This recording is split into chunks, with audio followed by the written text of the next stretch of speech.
Okay, so the meeting is on. Vinay? Yeah.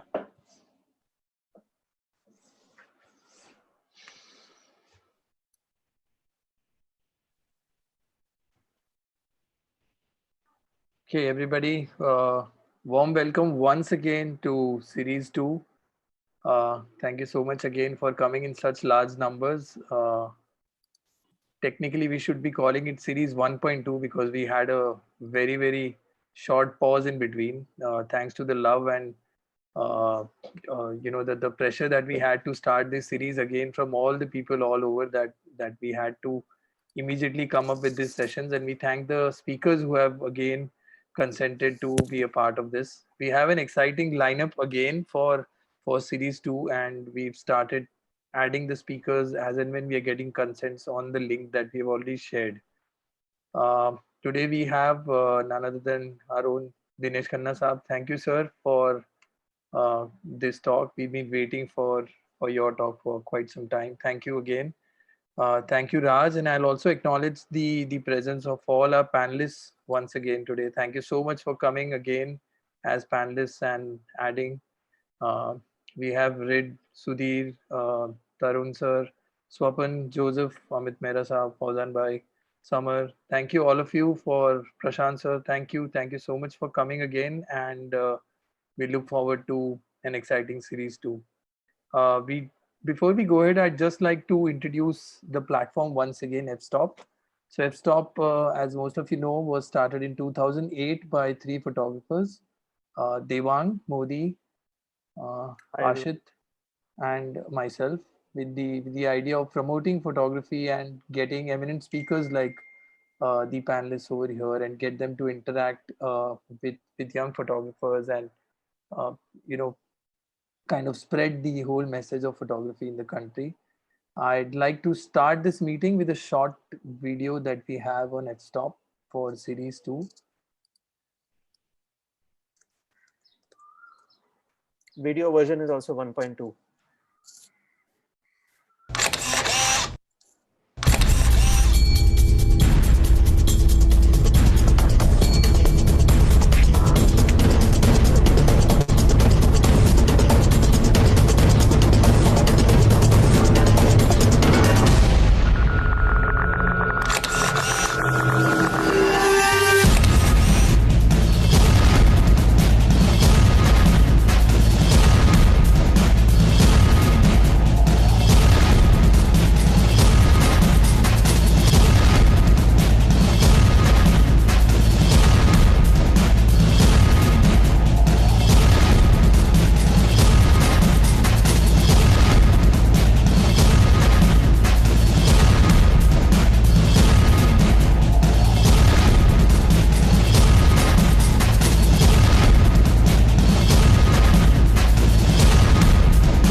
Thank you, Devang. Thank you for that. And I'll ask my dear friend Raj. Once again, thank you, Raj, for consenting to moderate one another session. Over to you, Raj. Thank you, Vinay, and welcome to everyone. Welcome to all the participants and all the panelists to today's talk with Dinesh Khanna. Dinesh Khanna's career path, if I remember right, veered from being a calculator salesman, a garment quality checker, a busboy in a New York bar, and a client servicing executive. After which, he finally gave in to his desire to make images. Over the past 9 or 10 years that I have known Dinesh, I have actually observed that his interests in photography, much like his interests in life, have been as varied as his career path. A little like a bazaar, which is one of his prime photographic interests and one of his books. I leave the floor open to Dinesh. Thank you. Thank you, Raj. Thank you very much. And thank you, F.Stop and all the members, the people on the panel here, and whoever's watching this in this room and on YouTube. It really is not just a pleasure, it's an honor to be here and to get a chance to talk about my life, which I'm taking my cue from all the other presenters who've gone before me, 19 of them, can you imagine? And I like the format that, people talk about their earlier years, what influenced them, and what the work has been. So I'm going to be largely following the same format. Uh, if at all, and this is something interesting which happened to me a couple of, there was a few other talks I've been part of, and I was asked what language would I be more comfortable speaking in. So I said, look, I'm fluent in Hindi and English and photography and a bit in Punjabi. So I can speak in any of them. But what I'm going to do here is I'm going to speak a bit about my life in English, and being a Punjabi from Delhi will obviously keep slipping into Hindi a bit, but largely in photography. What I want to do is to show as many pictures as I can, because I do feel blessed by the fact that I have had the opportunity of shooting various genres and various geographies. And that really is something which I would like to share with everyone who's over here. So without further ado, should I go to share screen now? Yes, you can please share your screen, sir. Okay, so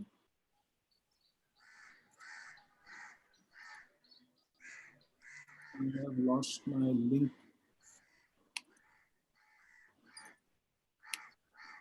Just click that green button, Got share it. screen. Yeah. Yeah, we can see it. All right. Okay, my involvement with photography goes back many years and many decades, actually all the way back to what was now Pakistan and earlier, before partition, was Lahore. No, I'm not that old myself. Uh, it's my father who used to live in Lahore, was born and brought up there. And he was a photographer also, and he worked and trained initially with a German photographer who was based in Lahore called S. Rollo. And this is a picture I just picked up from the internet. I assume this is what the S. Rollo studio looks like currently. Uh, like a lot of other studios, if at all, they do mostly wedding photography nowadays. But at that time in the 40s, when my father was an apprentice there, he used to work and train as a portrait photographer. Then post-partition, he moved to Simla, which is where he was working with a place called the Simla Studio as a portrait photographer. And he and my mother met and they got married in Simla, which would be sometime in the early 50s. That's a portrait of them. I'm not too sure if he shot this himself by setting it on a tripod, or it was taken in Simla Studios in Simla itself by another photographer. A few years later, they moved to Delhi, and my father came to work here with Kinze Brothers. If some of you might know, was one of the most famous studios of Delhi. It was in Connaught Place. And unfortunately, like a lot of other studios, has closed down a few years ago because they really don't have much business ever since the mobile phone came and the selfies came along. And this is a picture of my mother, which my father had shot soon after, I mean, not soon after they got married, when they got married. It's a portrait he'd done himself. And as you can see, if anyone recognized that, my mother is still wearing a kalira, which means that she was, very recently married. And that's a portrait of my dad, my mom, my elder sister, and me. Okay, now the reason I'm sharing these photographs with you is that something which I realized after listening to the talks here, and also like looking back at my own life, we are inspired by many photographers, but we are influenced by photographs. And I think there's a subtle difference in the two, and that's something which I wanted to make here.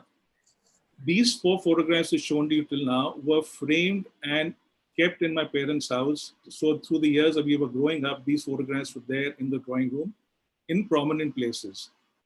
And whether, consciously or unconsciously, I had imbibed what portrait photography was or should be from these photographs. They became me. They became a part of me.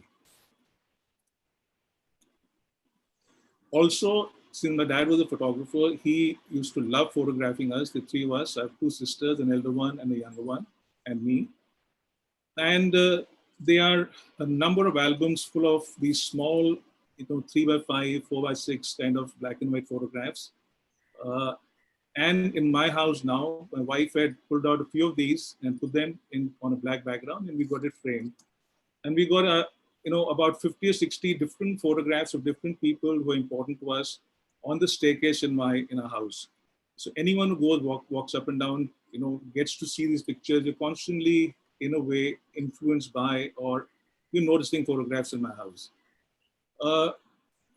There's a certain sense of composition, a certain sense of moment, a certain sense of lighting, which I think was instinctive to my father.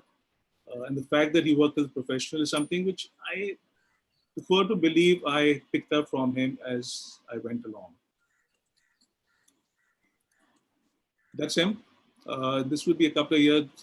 Okay, sorry. So after Kinsey, he worked with the American Embassy for more than 20 years, and which is where he retired from.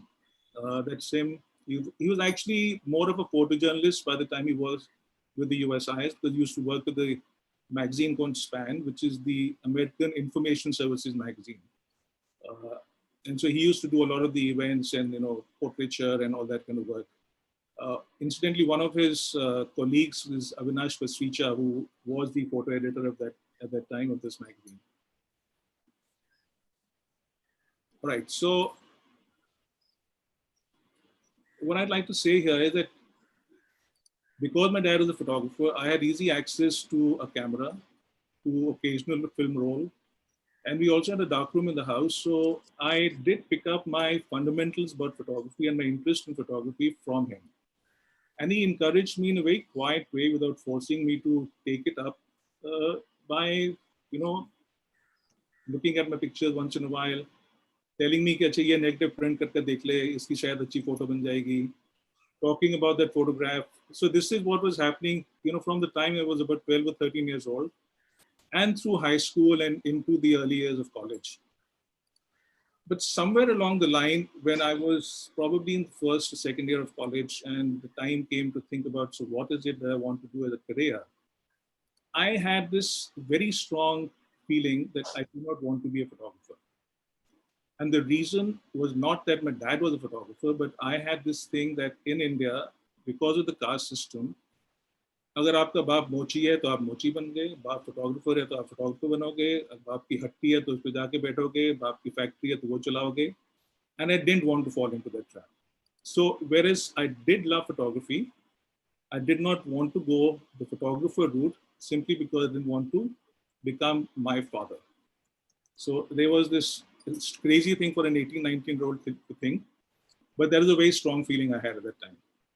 And so therefore what I did was I was doing economics from Sri Ram College in Delhi University.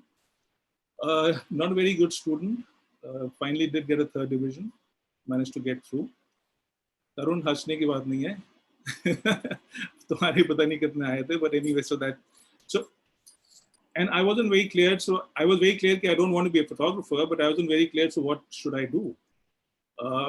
And there were a couple of friends of mine who were studying as commercial designers, and they used to work on campaigns as a part of the curriculum. And I used to hang around with them, and I realized that this is something which I find quite interesting. So willy-nilly, I kind of got interested in advertising and got a job in an advertising agency. So that's how my career as an advertising person started. Raj is correct that before I got into advertising, I also worked as a garment checker in an export house in Faridabad. And I also did one other thing which I'm forgetting right now before I got into advertising, which was somewhere in the 78, 79 time. All right. Indulge me in a few minutes. I just want to talk about this decade of the 80s, because that's my journey of advertising. And I think it did a great deal to also influence me in terms of how and what I should do and how I should be looking at the visual world. In 79, 80, my elder sister got married in Bombay. And when we went to Bombay for a wedding, I just loved the city so much. I said, मेरे को तो यहीं आके काम करना है. And Fortunately for me, I somehow got myself a job in Clarion, which is the #2 agency of the country at that time. And there I was. 3 months later, I was in Bombay in 1980.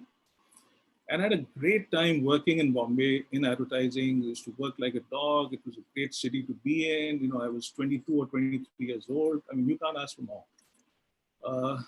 But somewhere along the line, that era of photography was constantly biting me. And in about 82, towards mid 82 or so, I felt that no, I want to give a chance to photography and see if there's some way I can learn photography. So what I did was I told Clarion that I want to quit and I go back to Delhi. And I came back. One of the main reasons I wanted to do that is that, you know, I was staying in an apartment which is owned by the managing director of Clarion. And his mom, who owned the flat, said, I'm going to sell this flat. And I didn't want to go back to living as a PG, which was hateful. मैंने कहा कटो यार यहाँ से, मेरे को दिल्ली जाता हूँ मैं, and then I'll see what I'll do. So anyway, there I was back in Delhi, and I told my dad, you know, this is what I want to do. I want to go and try and study photography in New York. क्यों New York? सुना था कि New York होती है जगह जहाँ पे photography बहुत अच्छी पढ़ाई जाती है. तो चलिए जी, फादर से कहा कि can you just lend me 20,000 bucks it was, I think at that time, because the ticket cost 10,000, and he agreed. I think he was happy about it. He's showing interest in something which he loved himself. And so there I was. I landed up in New York, had no admission, had a little bit of money, but fortunately had a Masi who lived in New York, and so therefore had a place to stay. But what I didn't realize is that you needed a social security number to be able to get admission in a school, besides having money, and I didn't have both. So there I was.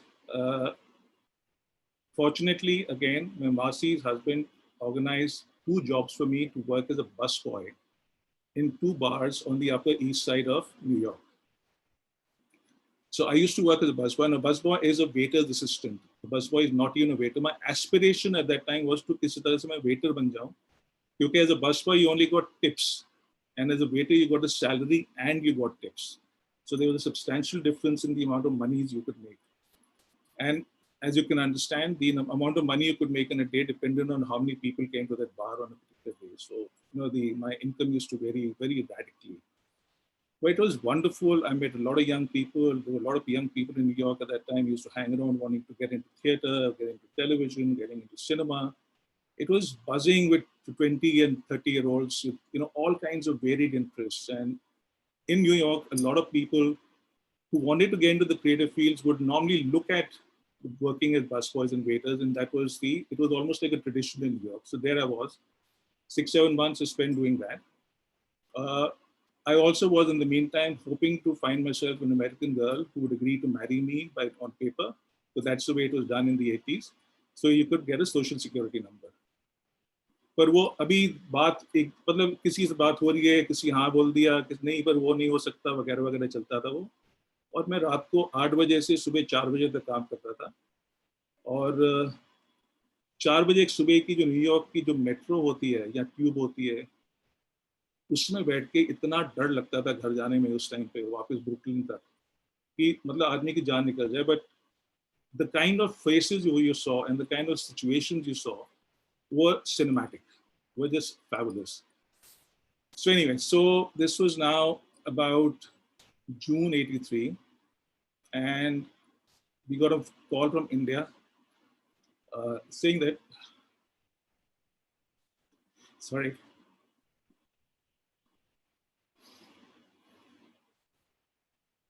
that my father died in a car accident.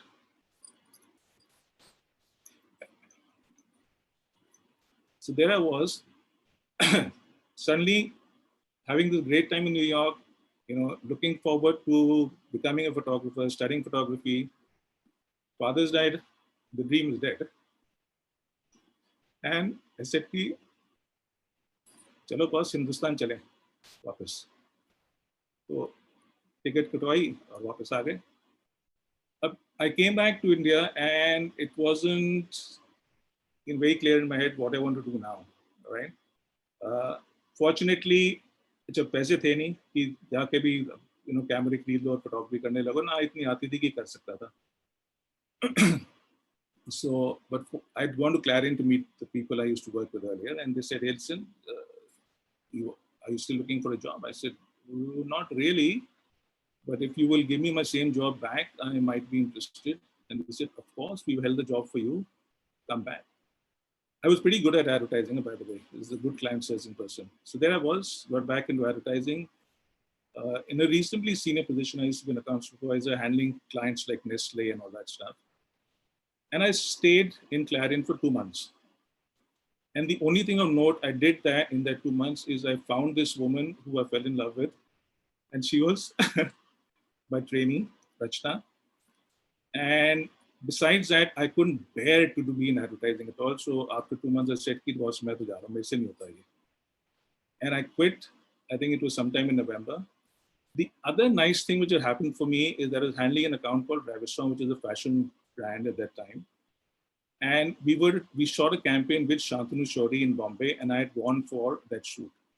And I happened to make friends with Shantanu, or well, at least he allowed me to hang around in his studio, which he normally didn't let the client servicing person be there. So I called up Shantanu once I quit Clarion and I said, "Listen, is it okay if I come and hang around in your studio? I don't have a job. I don't want any money, but I just want to watch you work." He said, "Aja yaar." मैं पहुंच गया बम्बई में फिर रहा शांतनु के studio जाता था उसकी शूट होती थी otherwise go and hang around just chat with him and I was trying to do little event kind of things किसी का कुछ लेबल प्रिंट करा दिया किसी का पोस्टर प्रिंट करा दिया वो उस टाइम पे ट्रेड फेयर वगैरह काफी होते थे I used to try and make some money through that but also what happened was that I had like I said I fallen in love with Rachna and I wanted to get married and मेरे दिमाग में एक और कीड़ा मेरे दिमाग में कीड़े काफी रहे हैं एक ये कीड़ा था कि शादी तभी कराऊंगा जब अपना घर होगा और अपनी गाड़ी होगी तो fortunately at that time I heard that Lintas Delhi was looking for an account supervisor and maybe I could apply for it and the best thing was that the job came with a bungalow in Anandlok which is a very lovely colony in Delhi so I landed up in Delhi went in met Atul Sharma who was the branch manager there and interview वगैरह हुई talked about what I'd been doing etc fortunately I'd been handling some good clients at Clarion they said look great I'm fine, but you'll have to go to Bombay and meet Alec Padamsi because he takes the final decision for senior position like this. So I said, cool. So I was sent a ticket and there I was, landed up in Lintas, Bombay to meet Mr. Padamsi. I can promise you that it was supposed to be a 15-minute interview. It lasted for an hour. And the only thing Alex spoke to me about is what it meant to be a busboy in New York bar. और मैं आज भी कह सकता हूँ guarantee से कि मेरे को वो नौकरी मिली थी इस वजह से क्योंकि मैं न्यूयॉर्क में एक बस बॉय का काम किया था मैंने because he knew the fact that any struggling actor director music person whatever who wanted to be in the creative fields in New York came to New York and worked as a busboy or worked as a waiter so he thought fortunately for me that's a great qualification for me to get a job as a town supervisor in Lintas so there it was I got this job, got this house, and I got married. So this is May 84. I stayed in Lintas for about 2 years. And then a friend of mine who was a branch manager of Everest, Ajit Shah, he told me that Enterprise, there were two very good creative agencies in the 80s in the country, Enterprise and Fikaya. That Enterprise is planning to open a branch in Delhi, and why don't you apply for it? I said, why are you making fun of me? Normally for a manager, they look for an MBA or at least a good degree with a good, percentage of marks, etc. He says, to say, baat to karke dekh. Mohammed is the kind of person who just might like you. So I said, anyway. So I was going for some meeting in Lintas anyway, so I went. I called up Mohammed, he said, yeah, come, let's talk.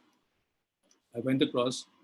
अच्छा ना उस समय मेरे लंबे बाल होते थे हैना करता था थोड़े सफेद होने लगे थे और बालियां पहनता था तो मोहम्मद के साथ बातें हुई न्यूयॉर्क के बारे में हुई और मेरे को अब ये मैं गारंटी से कह सकता हूँ कि मेरे को ब्रांच मैनेजर का जॉब भी इस वजह से मिला था क्योंकि I looked cool and of course I had some experience but having worked in New York, having taken these risks, having looked cool, is very important. It matters how you live, how you behave, how you present yourself in what company to which people is very important. You don't realize it at that time, but it actually is your communication. It is the way you represent yourself, and that's how people read you. So anyway, so there I was. I started the branch. I was the branch manager of Enterprise Delhi for 5 years.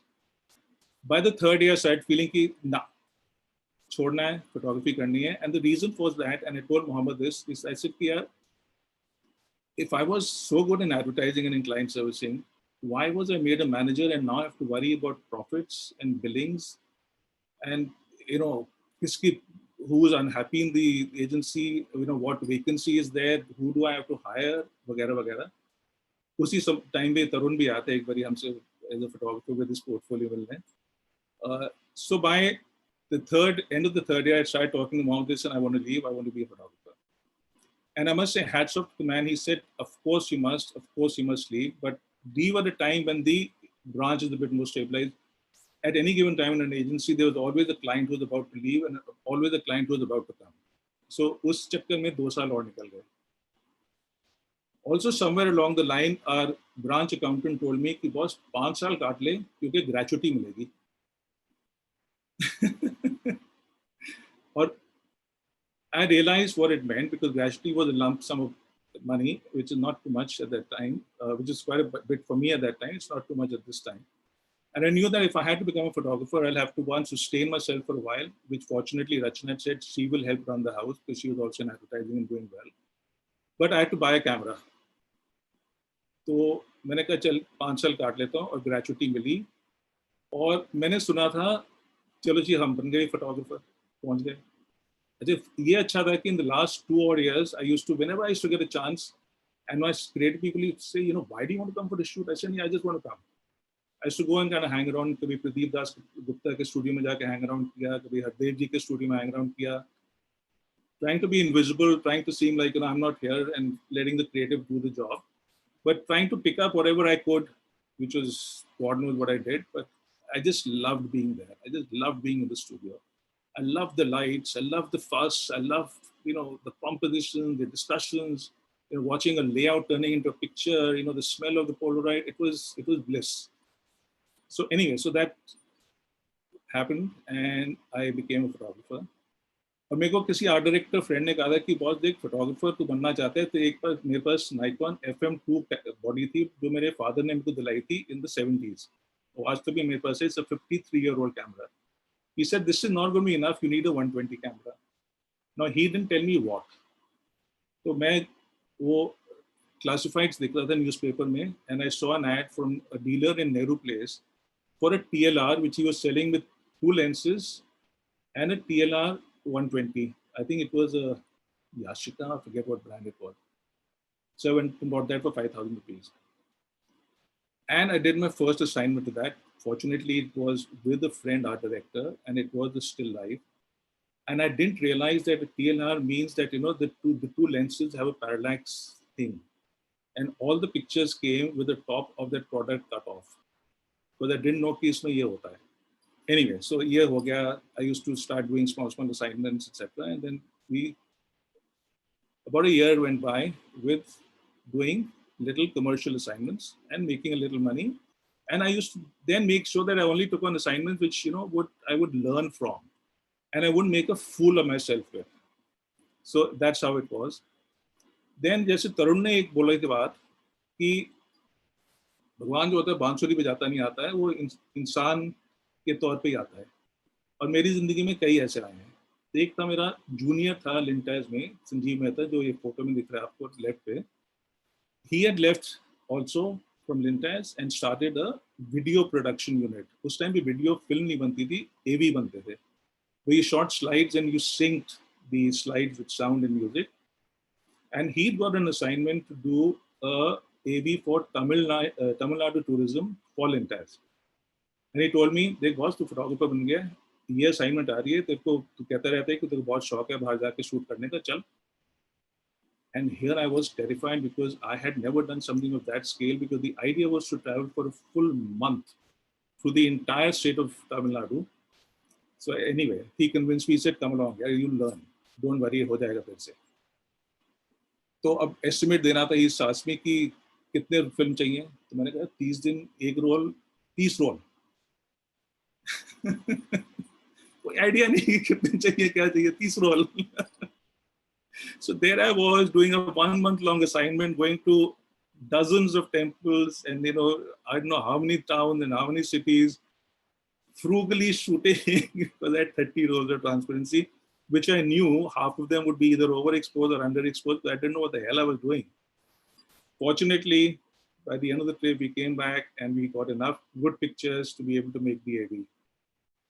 So what that did for me, however, was it rekindled my interest in traveling, in going out and shooting and not just being, you know, caught up in the studio and doing still life. And I realized I didn't want to be a photographer only because I wanted to make money as a studio photographer.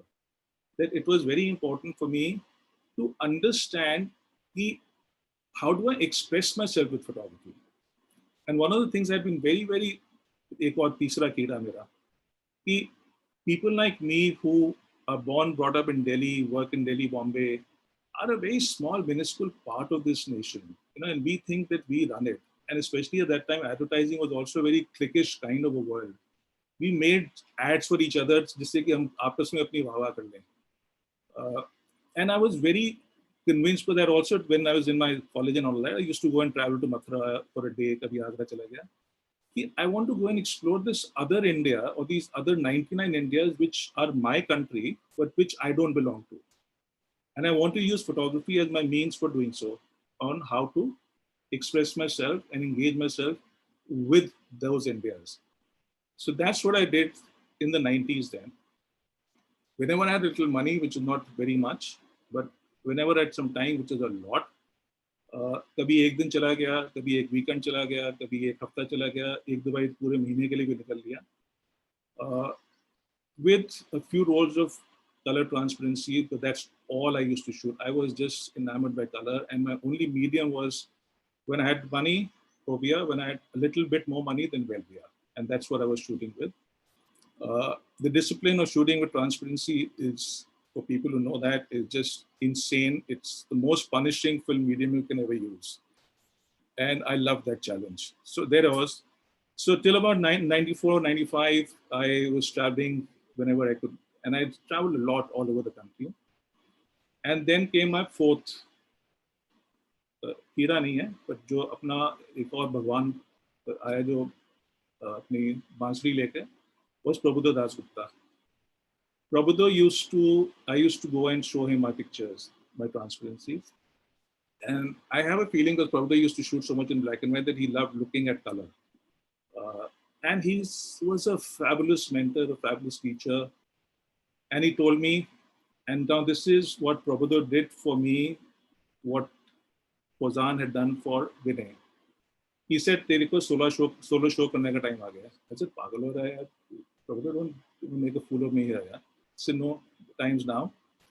And without telling me, he called up NCPA and told them that please find a booking for the Dinesh's show. I'm going to send you some of his pictures and you will see that you would want to do a solo show of his. And that's what happened. Incidentally, that's a picture of, there's Prabhuda in the center, there's Akash in the left, there's Rachna, my wife, next to me, and that's me on the extreme right. This is the time when we were still in advertising. Rachna, Prabhuda, and Akash used to work in Everest advertising. Akash was the art director, Prabhuda was a copywriter, my wife was a client sourcing person, and I was, at that time, the branch director of enterprise. So there I was, 1996, my first solo show at the NCPA, thanks to Prabhuda. And this poster was designed by Tanya. And my first show happened. Now, the lovely thing was that this show was also taken to ISE. It traveled there. And I did the same show in ISE about a few months later. And luckily for me, David Davida, who was the managing director of Penguin at that time, and Bena Serene, who is the chief designer, they came for the exhibition. And a few days later, I get a call from their office saying, you know, David and Bena would like to meet you. you come to the office and meet them? So I said, yeah, sure. So मैं पहुंच गया उनके दफ्तर. So David tells me that, we came for your show and we really liked the pictures, and we've been thinking as a publishing house that we only do literary books, but we like to do coffee table books now. And we want to do 1 or 2 titles in a year. So would you be interested? I almost fell on my chair. I said, "Yeah, ये photographer से पूछने वाली बात है कि would you want to do a coffee table book of your work?" I said, "Of course I would."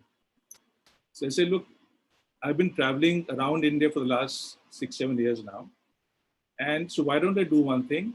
That let me just go back and look at my archive and see if there's any kind of a theme or a subject, which I've been engaging with. But I don't want to do a book on Rajasthan, or I don't want to do a book on temples, or I don't want to do a book on, South India. I want to do a book on a particular aspect of Indian life. And I want to see if there is that kind of work already in my pictures. And so I spent a few weeks going through my transparencies, and I came across these 2 streams, one of the bazaar, the traditional markets of India, and the other was the tryst with religion and faith.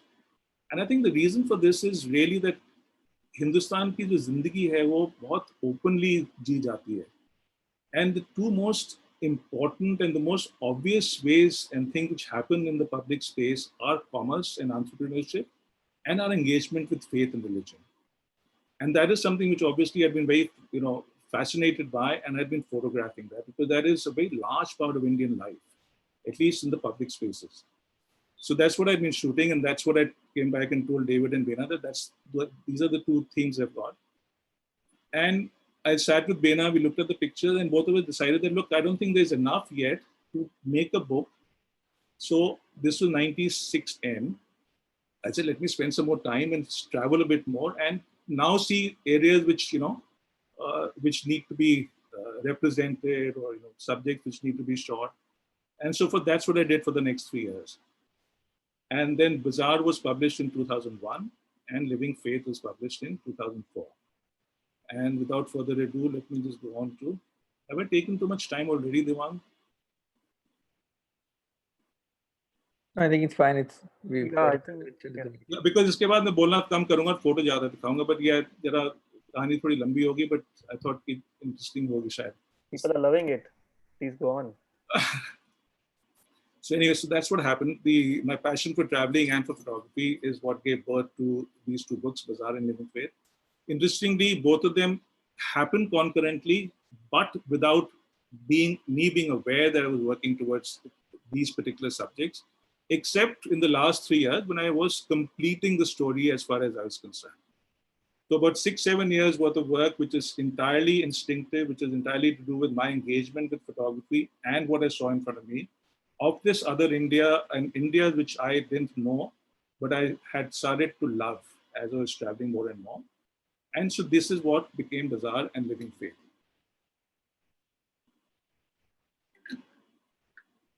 All right, so let me just take you through a few pictures of Bazaar and Living Faith now. I'm not going to speak about the pictures. I don't think it's important. So here we go.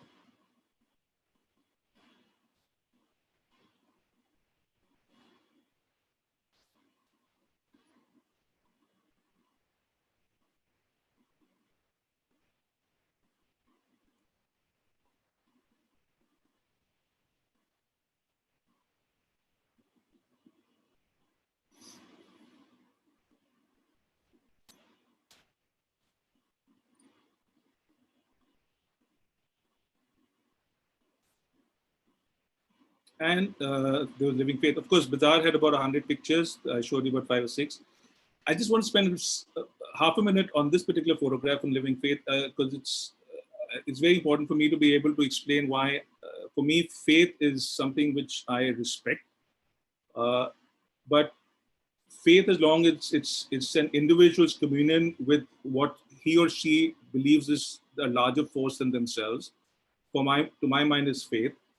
But when a group of people's faith is institutionalized or corporatized, as far as I'm concerned, and turned into a religion, that's when it becomes exploitative. And that is something I'm totally against. I have a problem with religion, but I have the greatest faith in the faith of individuals. And I greatly respect that. And that's for me is what this book is about. And which to my mind is really represented by this photograph. ये पत्थर है, मानने वाले के लिए ये गणेश जी हैं, ना मानने वाले के लिए पत्थर है ये. तो उस वजह से ये लिविंग फेथ के कवर पे है ये photo.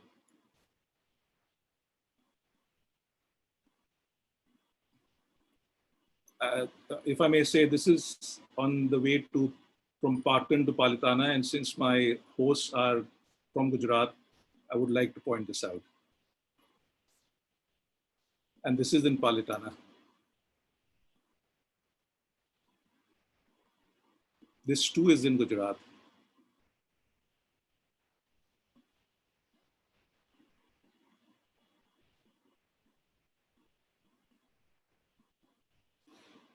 And as you can see by now, what I'm really searching for as far as faith is concerned, like I said earlier, is that individuals, feeling for something larger than themselves, their communion with their own God, rather than the spectacle. I love the spectacle.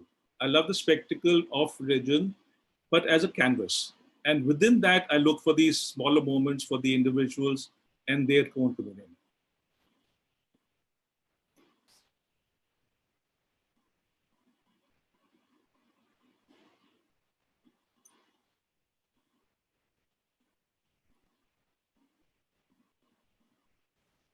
Ajay, I must talk about this picture for a second. This is the Golden Temple in Amritsar, and Meri maa Sardarni sigi.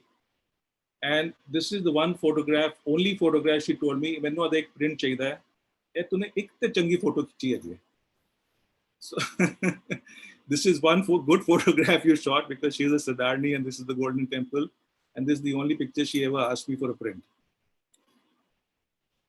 All right, so that was the journey of Bazaar and Living Faith, and that was my journey from advertising to photography. I'll now share one section with you with only one particular campaign. Swapan had used a very interesting term. He called it manufactured reality for his genre of photography. I call it stage street because I come from the street photography genre. And when you're doing it commercially, then you obviously have to stage it to look like the street because, there are budgets and there's time limitations and there's, all those aspects of creative and aesthetic, etc.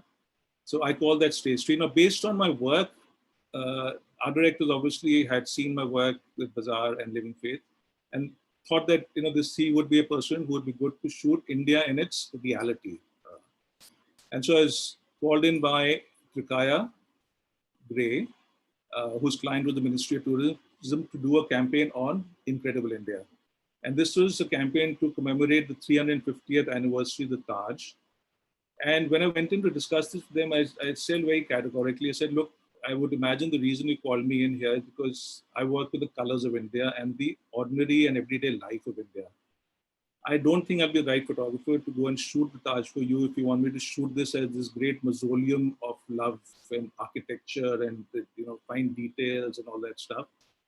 If you want me to try and bring in the ordinary, colorful life of India in which the Taj is an element, then I think I'm the right person. Otherwise, you should be looking for another photographer. Fortunately, they agreed and we thought of various situations. I shot 12 pictures, of which a few I'll show you here now. The joke in my family is that if this one photograph I had agreed to take 10 rupees per exposure, I would have been a multi-crorepati because I can guarantee it कि इससे ज़्यादा कोई हिंदुस्तानी photographer की photo इस्तेमाल हुई नहीं है. So what the Ministry of Tourism did was they gave this on a free license to travel agents, to tourism boards, and in that period of a few years, the Incredible India campaign was being plastered all over. This photograph was up as a huge billboard in Times Square for a couple of months, for instance, and in Tokyo and in London and on the sides of buses, name it. But 10 रुपए लेके भी अगर मैं एक exposure के लेता तो I didn't have to work for the rest of my life. But anyway, we are never wise before the fact. So anyway, so this was all planned, all staged. Every piece of fabric we went and bought. Every boatman we selected ourselves. Every sari I went to the Agra market and bought with the stylist. Every person we had selected ourselves.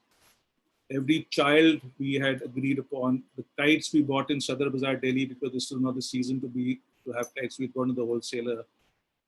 So that's the campaign we shot. There were a total of 12 pictures. I've only shown about 4 here.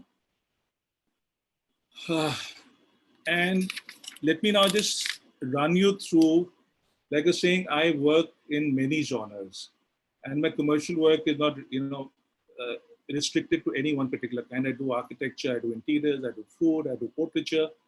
So again, without talking too much, I will just run you through about 20 pictures from the various kinds of work I do.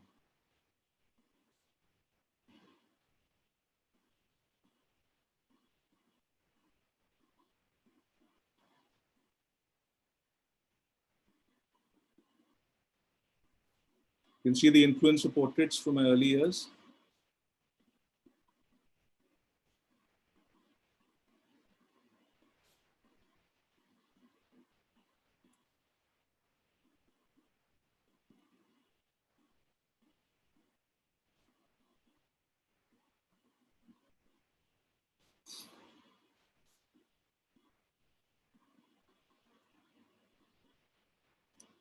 Over the last few years, I've started doing work for CSR and for NGOs too, fortunately, and I really love doing that.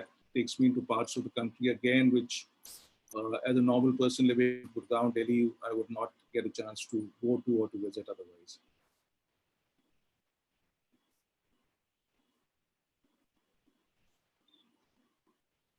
I used to shoot a lot of industrial. आजकल इतनी industrial photography होती नहीं है.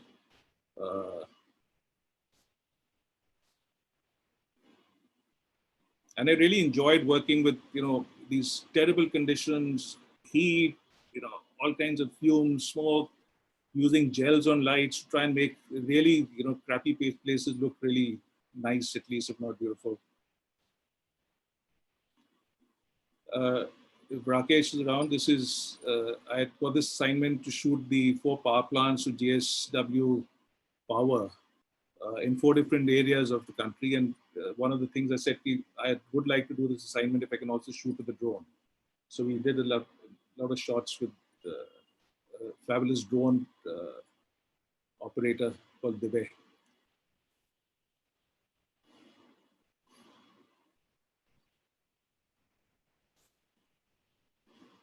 Hospitality, I've shot for a lot of hotels over the years.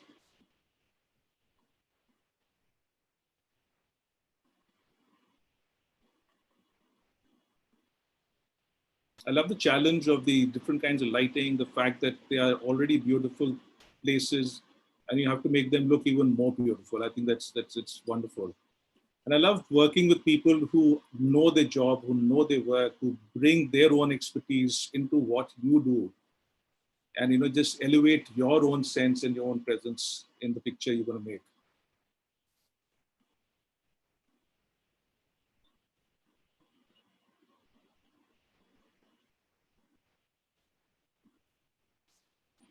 This was interesting. I was lucky enough to shoot the first Starbucks, which opened in Connaught Place in Delhi. And the chief designer of Starbucks, she was here and she liked the pictures so much. And then about a month and a half later, they were opening the 1,000th Starbucks in Beijing in China. And she called me up and out of the blue and said, "Hey, listen, Dinesh, you want to come to Beijing?" I said, "Yeah, I would love to, but why?" So no, we're opening a 1,000th store and I want you to come and shoot this for me. So I went and shot this in Beijing.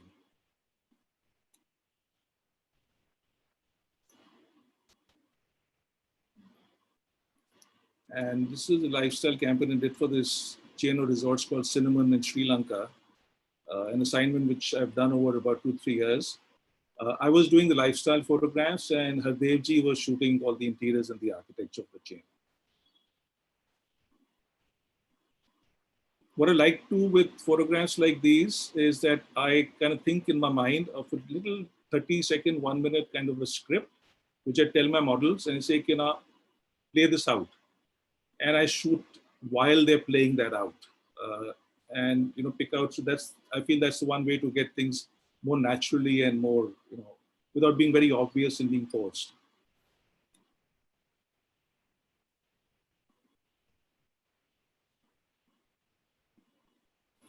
I love shooting food, and still life. I love the textures, the color. I love working with chefs and stylists. I mean, they have so much expertise of their own. There's so much aesthetic of their own. It's just great to be part of a team which can come together and make things happen. Art directors like Rupika, who I've worked with, who's actually really, as far as I'm concerned, is my mentor and taught me food photography. And chefs today are in themselves, absolutely fabulous in terms of how to present their food. And, this was an accident, but the chef said, hey, listen, I love this. Let's just shoot this. And I said, yeah, great. And the hotel actually used it in their brochure.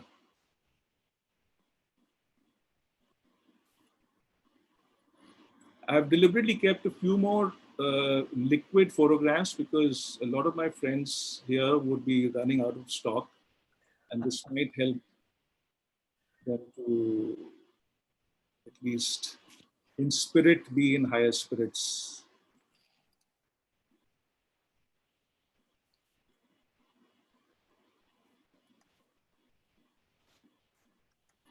All right, so that was my commercial work, which fortunately I still continue to do, but not so much anymore. Things have changed in photography, things have changed for me.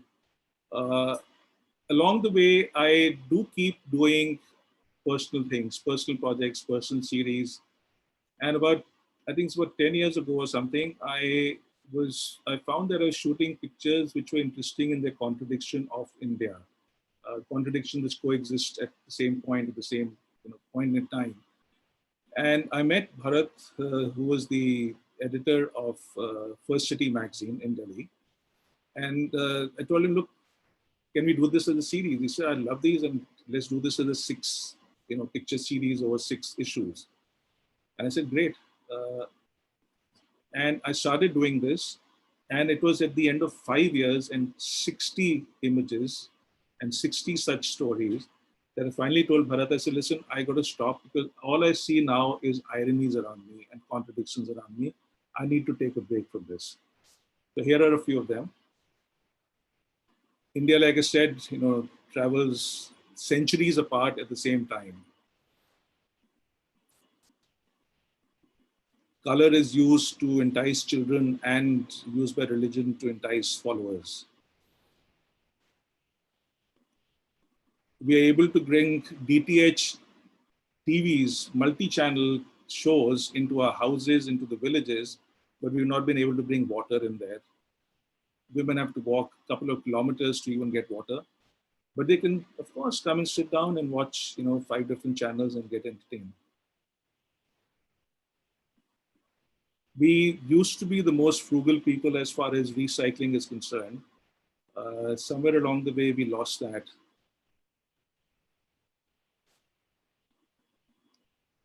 And this is something which I find extremely disturbing and extremely woeful, that as a society, as a culture, as a civilization, we have centuries of wisdom as far as architecture is concerned, as far as built spaces are concerned.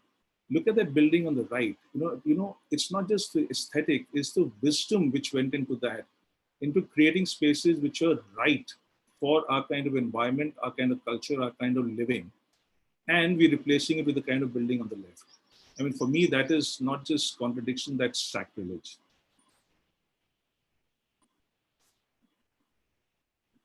Right, another personal project. My projects tend to go on forever.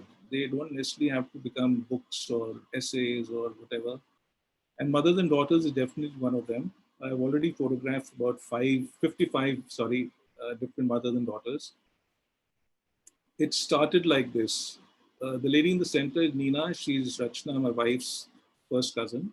She lives in Calcutta, and she said, listen, I'm coming to Delhi, and Mishti, her daughter on the left, who lives in Delhi, and Nina's mom, we 3 are going to be together after a long time. So will you take a photograph of us?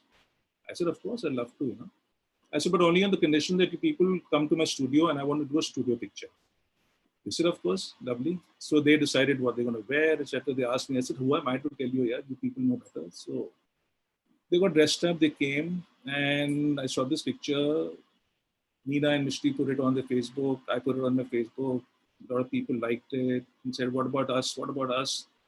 And I suddenly realized that here is something which I would love to do. And there are two reasons for that, really. This is, these are women of my life, my friends, my family, my friends' friends who are approaching me. And I would like to photograph them. And this is my way of giving, in a way, a salute to the kind of portraiture which I love doing and which is dying, and if not dead already. So I used to tell people that, look, there are only two conditions. That one, you will decide who all will be there and what you'll wear. I'm not going to tell you what to do and how to dress. Two, you'll have to come to my studio because I'll shoot in my studio against one particular backdrop. Because all I wanted to capture was the energy and the relationship between the women and not have across photographs saying कि ये किस type के घर में रहती है, इनका कैसा इंटीरियर है, इसका कैसा सोफा है वगैरह. It's really the energy and the relationship of the women which I'm interested in, and in the fact that I want to do classical portraiture, but obviously in present day times. So here are a few pictures from this. This is the series which will never end. Whenever anyone asks me, I say yes. And the reason for that really is I think it was the third person who had photographed, and I always make prints and send it to people. And she said, Dinesh, do you realize that what you're doing is creating family heirlooms? I said, wow, that's a lovely way to see it. And if I can do that for people, then why not? That's my mom, my elder sister Meenu, and her daughter Diksha. But as you can see, each family, their relationship, their chemistry, how they bond, how they express is so individual. And across families, it's so different.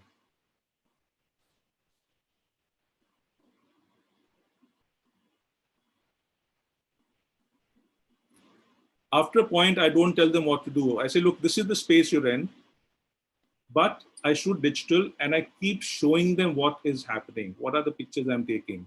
So in a way, the people I'm photographing are also evolving their own story.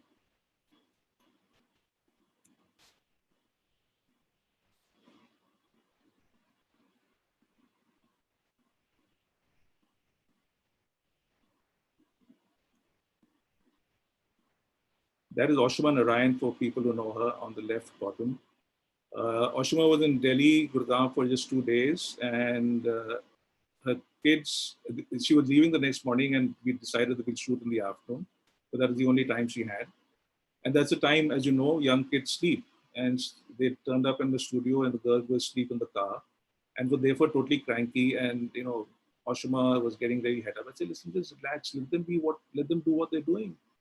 And I thought we just got some amazingly beautiful photographs of, it doesn't matter, there's this, how people behave, how they look. I don't care as long as it's real.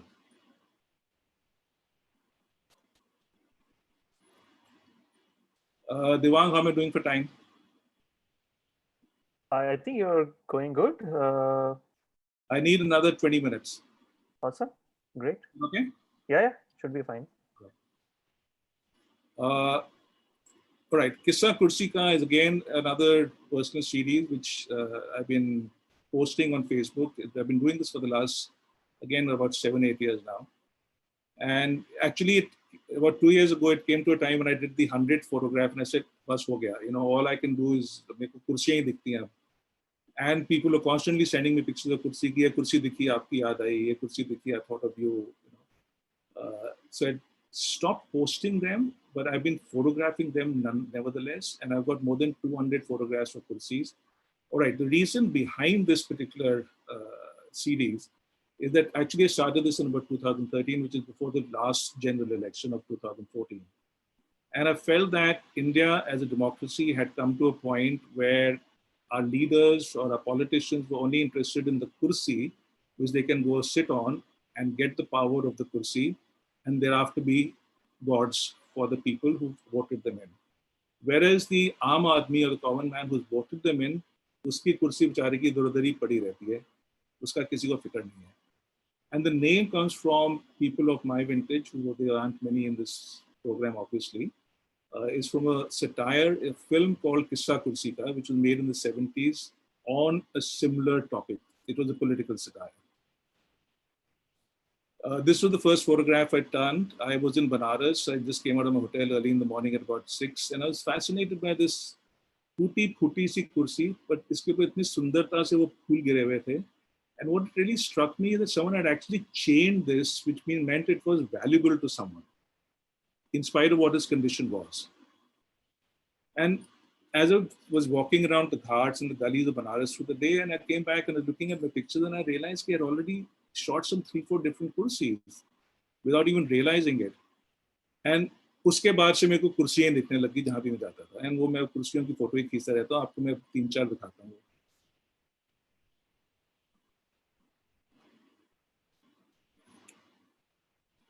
My mom was in hospital. वहाँ पे भी मेरे को कुर्सियाँ दिख रही हैं. So here was this one of the male attendants on the floor. रात के 3 बजे का समय था ये. उसने अपने बिस्तर बना दिया कुर्सियों का. I saw this man cycling, and he cycled past me as I stopped at a red light. And I said, I have to get this picture. So I just drove ahead, stopped, came out of the car, stopped, waited for him to come up and took this picture. In this case, I knew I wouldn't be able to stop because there were cops. So from a windscreen only, and you can see my car's bonnet, etc., I shot this picture. All right, so those are a couple of my personal projects. And now I'll come to my third book, which is a project I really, really enjoyed doing.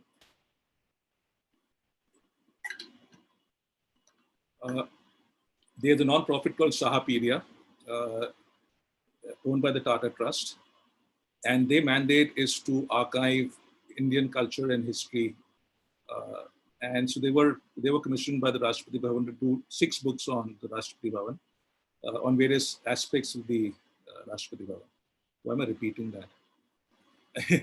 Anyway, so ये 6 अलग-अलग photographer को करनी थी. राम रहमान ने एक करी है.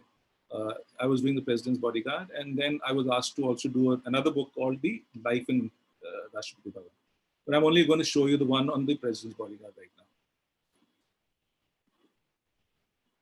I got access to the Rashtrapati Bhavan and the President's Bodyguard for a period of about 2.5 years. I used to go there almost twice a week because there were always different kinds of things happening with them, whether they were things happening within the Rashtrapati Bhavan in some kind of presidential ceremony, or it was training, or it was practice.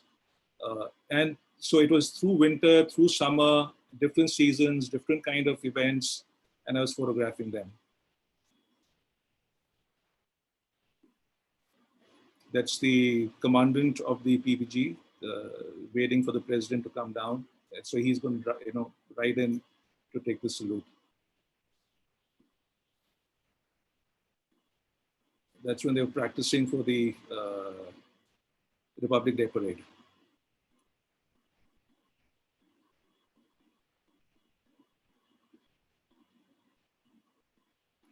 अब मैं ये guarantee से कह सकता हूँ कि history में सिर्फ एक ही ऐसी फोटो है. This is President Obama taking the guard of honor, and I was the only photographer on top of Rashtrapati Bhavan's balcony, just below the dome.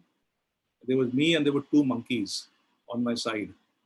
And above me in the dome were 2 Secret Service men of the US Army or whatever. And on the right, about 20 feet away from me, was a Doordarshan cameraman. So this is, this was stunning, this sight. It's of course 25th of January or something when he'd come. And I was praying, I hope it's not as misty as it had been till then. So it kind of cleared up a bit, as you can see, but the sky is still pretty gray. But what a sight. It was just marvelous.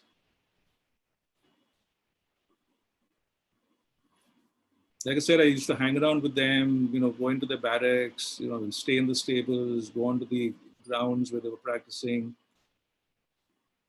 The bond between the animal and the riders is so special. It made the men such soft and gentle people.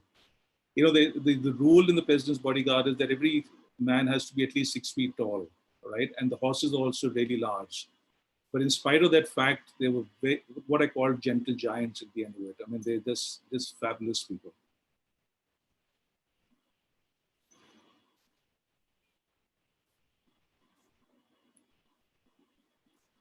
They also just so that they didn't feel that they were only ornaments of the president and they were actually army men, which is what they are, because that's what they joined they actually joined the army.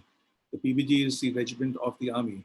So, every couple of years, each soldier is allowed to go to Siachen and spend 3 months or 6 months there, or they go and train as paratroopers, or they go to the armored corps. So they get a sense of being part of the army too, and not just be the ornaments of the president. So this was at the Siachen base camp, and I got to spend 3 days there photographing the various activity there too. And I had seen old portraits of the president bodyguard, the illustrations and things done from the 1800s. And I loved those. And I wanted to recreate those same kind of portraits. So I created this, virtually a studio space, but since we had horses, it could not be indoors. So there was this one area, which is an empty plot of land in front of a 3-storied building. And we dropped a large canvas on that from the second floor.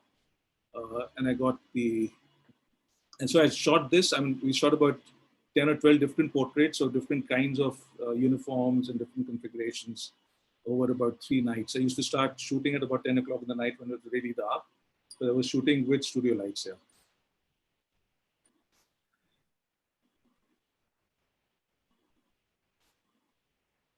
All right, this is something very special. Jaya has been working with us for, I think now 15, 16 years.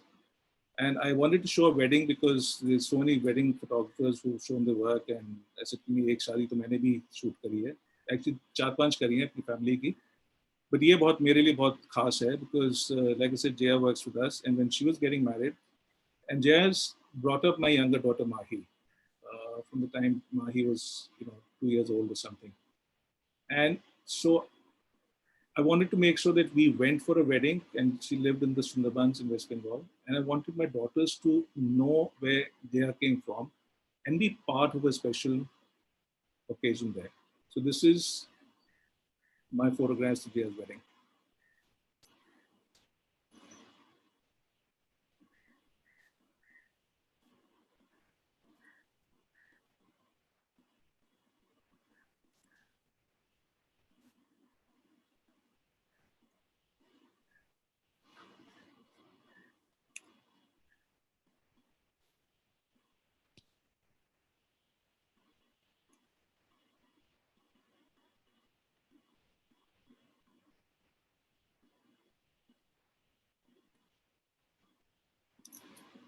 Jaya and Vidhan are Christians.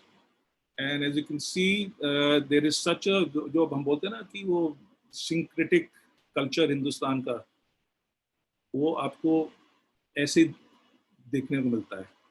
आप हिंदुस्तान में आगे निकलिए, अपने घरों से निकलिए, अपने शहरों से निकलिए, हिंदुस्तान बाकी का ऐसा ही है.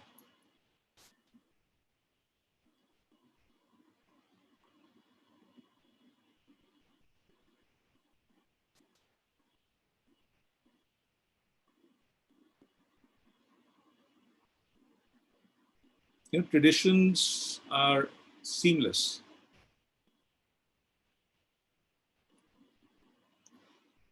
All right. And then came another Bansuri Wali in this case into my life. Is another junior of mine who used to work with me in Clarion, a lady called Anita. And out of the blue, we hadn't been in touch for the last 20 years or whatever it is. And now she was the country head of a company called C&A Foundation. Now, C&A is a very major and very famous fashion brand in Europe. And the entire garment range is made of cotton. And now C&A had started a foundation, and because they use so much cotton and they realized that cotton, actually the way cultivation of cotton is inorganic. And Fazan, I'm sure, will be able to tell you more about this, and is therefore instrumental in poisoning the earth to a very large extent. So they had started these foundations to promote organic cotton cultivation in India, in Madhya Pradesh. So Anita said, listen, would you be interested? I said, but I have never done this kind of work before. Until then, I had not done any of the CSR work and all that. So they said, photo खींचनी आती है ना? I said, हाँ आती है. तूने बाजार shoot किया ना? मैंने कहा किया. So जा ना कर ले. I said, okay, I love to, but I don't want to let you down. She said, Okay, so then I won't pay you if I don't like a picture. I said, that's cool. Then we got a pact. So I went and I spent about a week in two different village areas in ये निवाली और सेंडुआ नाम के दो district हैं मध्य प्रदेश के. They're tribal districts, and I photographed the farmers and their life and the cultivation. Because I think at that time was the harvest time, the first time I went. So anyway, came back. I selected the photographs, showed Anita and Lee. Lee's the Swiss person who's from their European headquarters. He'd also come in town. And they liked the pictures. And in our discussions, they said, so, okay, so what do you think we should do? Is this, your story is complete? I said, look, this story is complete, but what I would love to do is if you agree that we choose 6 farmers of different kinds in terms of land holdings and gender, and we follow their life and how they get involved with organic cotton over a period of a couple of years. They said, what a brilliant idea, let's do that. So that's what I've been doing now for the last 5 years. I started off with the Sendwa and Niwali districts in Madhya Pradesh. I've now been shooting also in Chindwara in Maharashtra and in China and in Tanzania. So that's how this thing has got expanded. What I'm going to show you are pictures only from Madhya Pradesh and Chindwara. And I'm showing you pictures which are only about women in farming, because the one thing which I realize is that the myth that Indian farming or farming is done by men is so fucking hollow that it's not funny. Most of the work, including the hard work, is done by women on the field and in the villages. So yeah.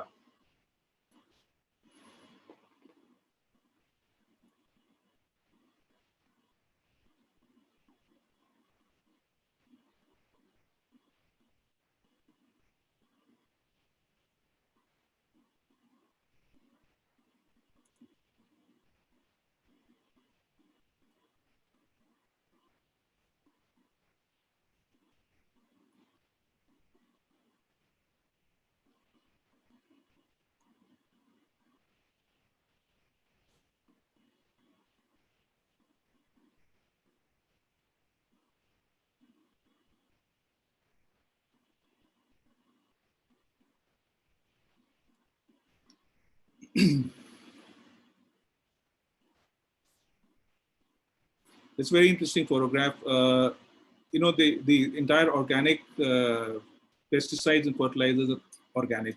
How intelligent of me to say that. They made एक 5 पत्ती वाला होता है, एक 10 पत्ती वाला होता है, and which are always, which are kind of herbs and things which are found in that area.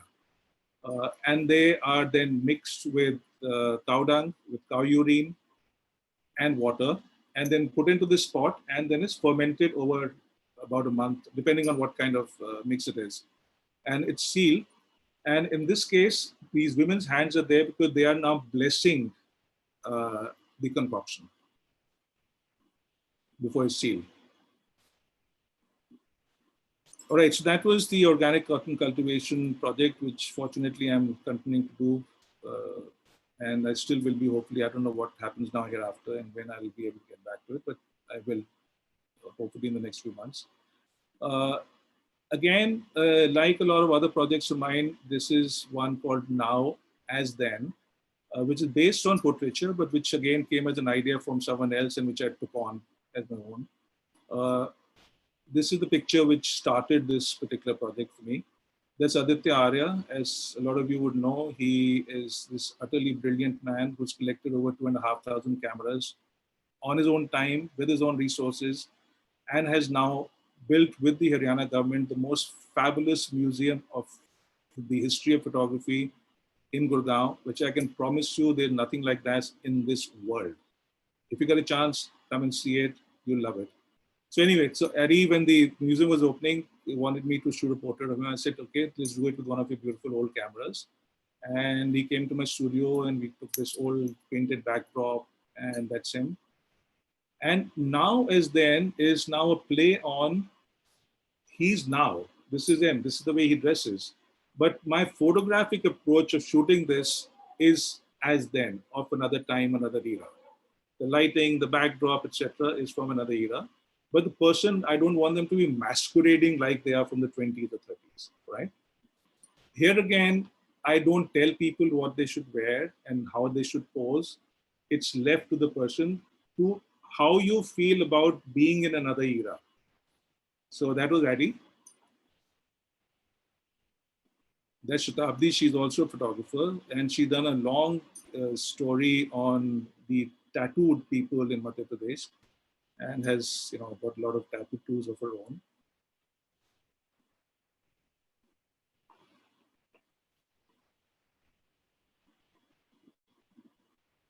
That's Smita Sharma. She is a documentary photographer, an utterly fabulous one at that. Smita was a few months pregnant when we photographed her, and that was her feelings. That's how she was feeling at that time.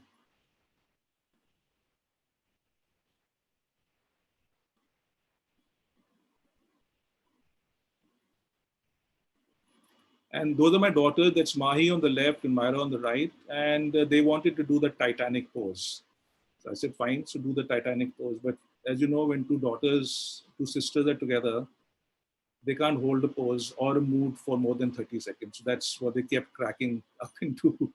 So that's what I've got.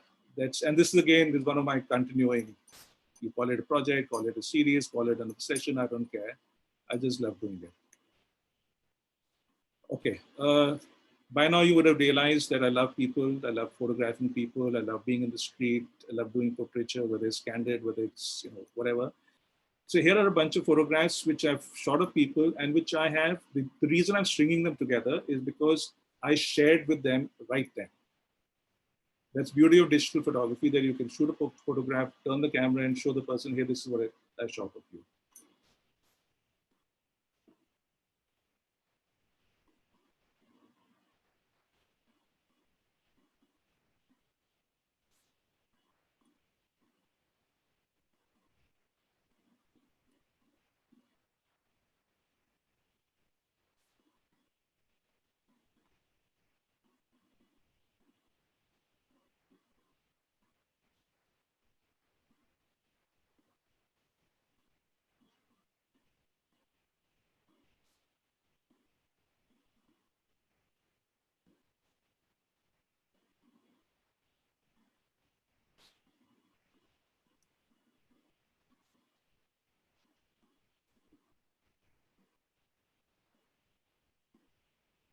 Dinesh sir, if you can give just 5-6 seconds to each picture, I think.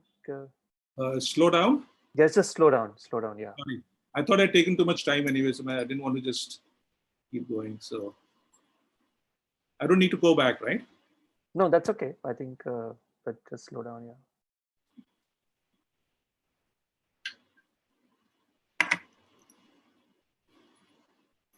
This is in Vietnam. I was in Vietnam in January with my younger daughter Mahi. We spent for 10 days traveling around there.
I must mention this is एक ये अपना Niwali Sandhwan area में जो tribal area है, होली के पास एक भगोरिया नाम का एक फेस्टिवल वहाँ पे होता है. तो हर एक गांव के वहाँ पे वो आसपास के गांव से लोग आते हैं for one entire afternoon and they come and sing and dance and everything. And one of the things I really love there is that there are these photography studios which are set up. And one of the main things people want to do is to get to pose there and get one print made. And I got one of these chaps to agree कि एक दोपहर भर में मेरे को भी वहाँ पे फोटो खींचने दे यार. So not that I was setting it up, he gave me permission कि as he's shooting people, He let me stand next to him and he let me shoot them also.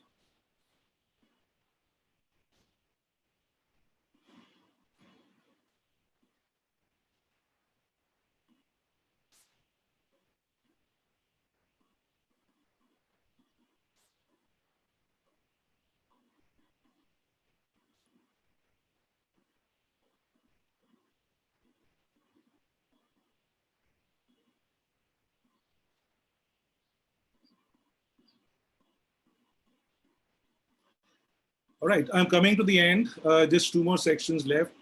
So just if you will indulge me for another 5 minutes.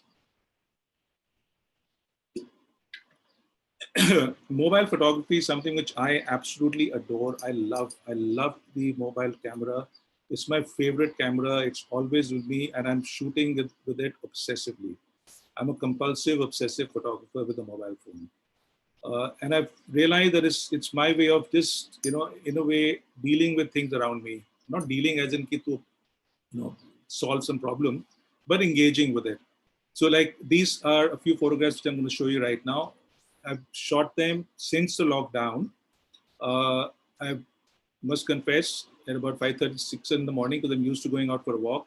On a couple of days, after every few days, I go out for a walk for about half an hour. And I've shot these with my mobile phone during that period. So here they are. This was the day after the lockdown was announced.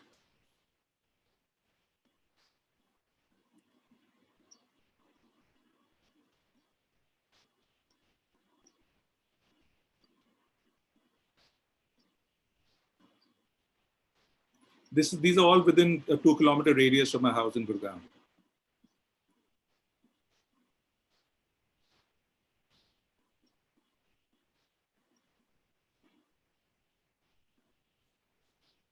I call this dystopian utopia. Gurgaon is seen as the, or tom-tommed as the millennial city, the most urban, great city which was ever made, and it's now dystopian.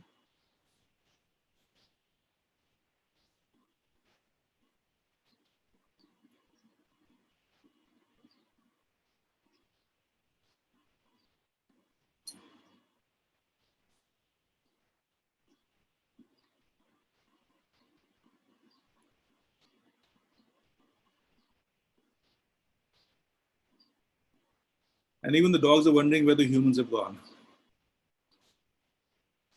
Okay, last thing, a project which I've been working on for the last 2006 से actually Banaras तो मैं 30 साल से जा रहा हूँ. तो 2006 से मेरे दिमाग में था कि मेरे को अब इतना जितना पहले मैं travel करता था, I don't want to travel that much all over the country. Because the country had changed, I had changed, I was a different person, and I somehow found Benares like a microcosm of India. I found or felt that everything which I love about India resides in Benares. Everything I hate about India resides in Benares. Everything I want to engage about India resides in Benares. One aspect. The other is, as you know, Benares is called the eternal city. But I am interested in the everydayness of life. चाहे वो बनारस हो, चाहे वो पुष्कर हो, चाहे वो गुड़गांव हो. मेरे को ordinary or simple or everyday से बहुत लगाव है. That's what really fascinates me, and that's what I was searching for even in Benares. I have been shooting these since 2006. Like I said, I've been already to Benares for this particular series for about 25-30 times. And it is my fond hope to be able to self-publish a book in some form and in some number. It could well be one of those digital things in the next year or so. That's my canvas. This is what I love. I love the magnitude. I love the numbers. I love the complexity. तो ये मेरा canvas है, but इसमें मैं ढूंढता हूँ moment or silence.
And I just thought I'd like to share. In lockdown से 2-3 हफ्ते पहले मैं 3 अलग-अलग टाइप के असाइनमेंट्स कर रहा था. I thought कि जरा उनकी 2-2 4-4 फोटो दिखाऊं, because in a way for me it's like currently the last chapter of my career. God knows where it's going to go after this, but you must have heard of the Pearl Academy of Design. They commissioned me to shoot portraits of the deans. They have 6 different departments, so the deans of each department.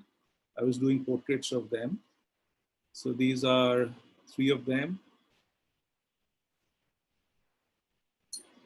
And I'm working on a Kavali project with Manjari Chaturvedi, Amit Mehra's wife. And we were actually supposed to have a photo exhibition on Kavali on the 10th of April in Delhi. It's a 3-photographer show. It's Mustafa Qureshi, Leena Kejriwal, and I are working on this together. And I was in Ajmer for the URS in the early parts of March to photograph the URS there. कुछ photographs कैमरे से हैं, कुछ mobile कैमरे से हैं, क्योंकि जो अंदर दरगाह है वहाँ पे आप अपना बड़ा कैमरा नहीं ले जा सकते. तो मैंने कहा चलो मैं अपने मोबाइल फ़ोन से शूट कर लूँगा वहाँ पे. कवाली तो वहीं होती है, तो वो सारी कवाली मैंने मोबाइल फ़ोन से शूट करी है. जैसे ये दरगाह के अंदर है, ये मेरे आईफोन से शूट किया हुआ फोटोग्राफ है ये भी.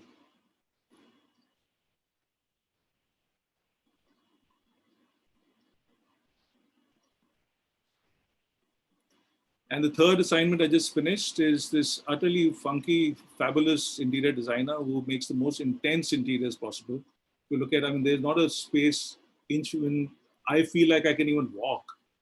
But I just love the way he puts the most incorrigible things together.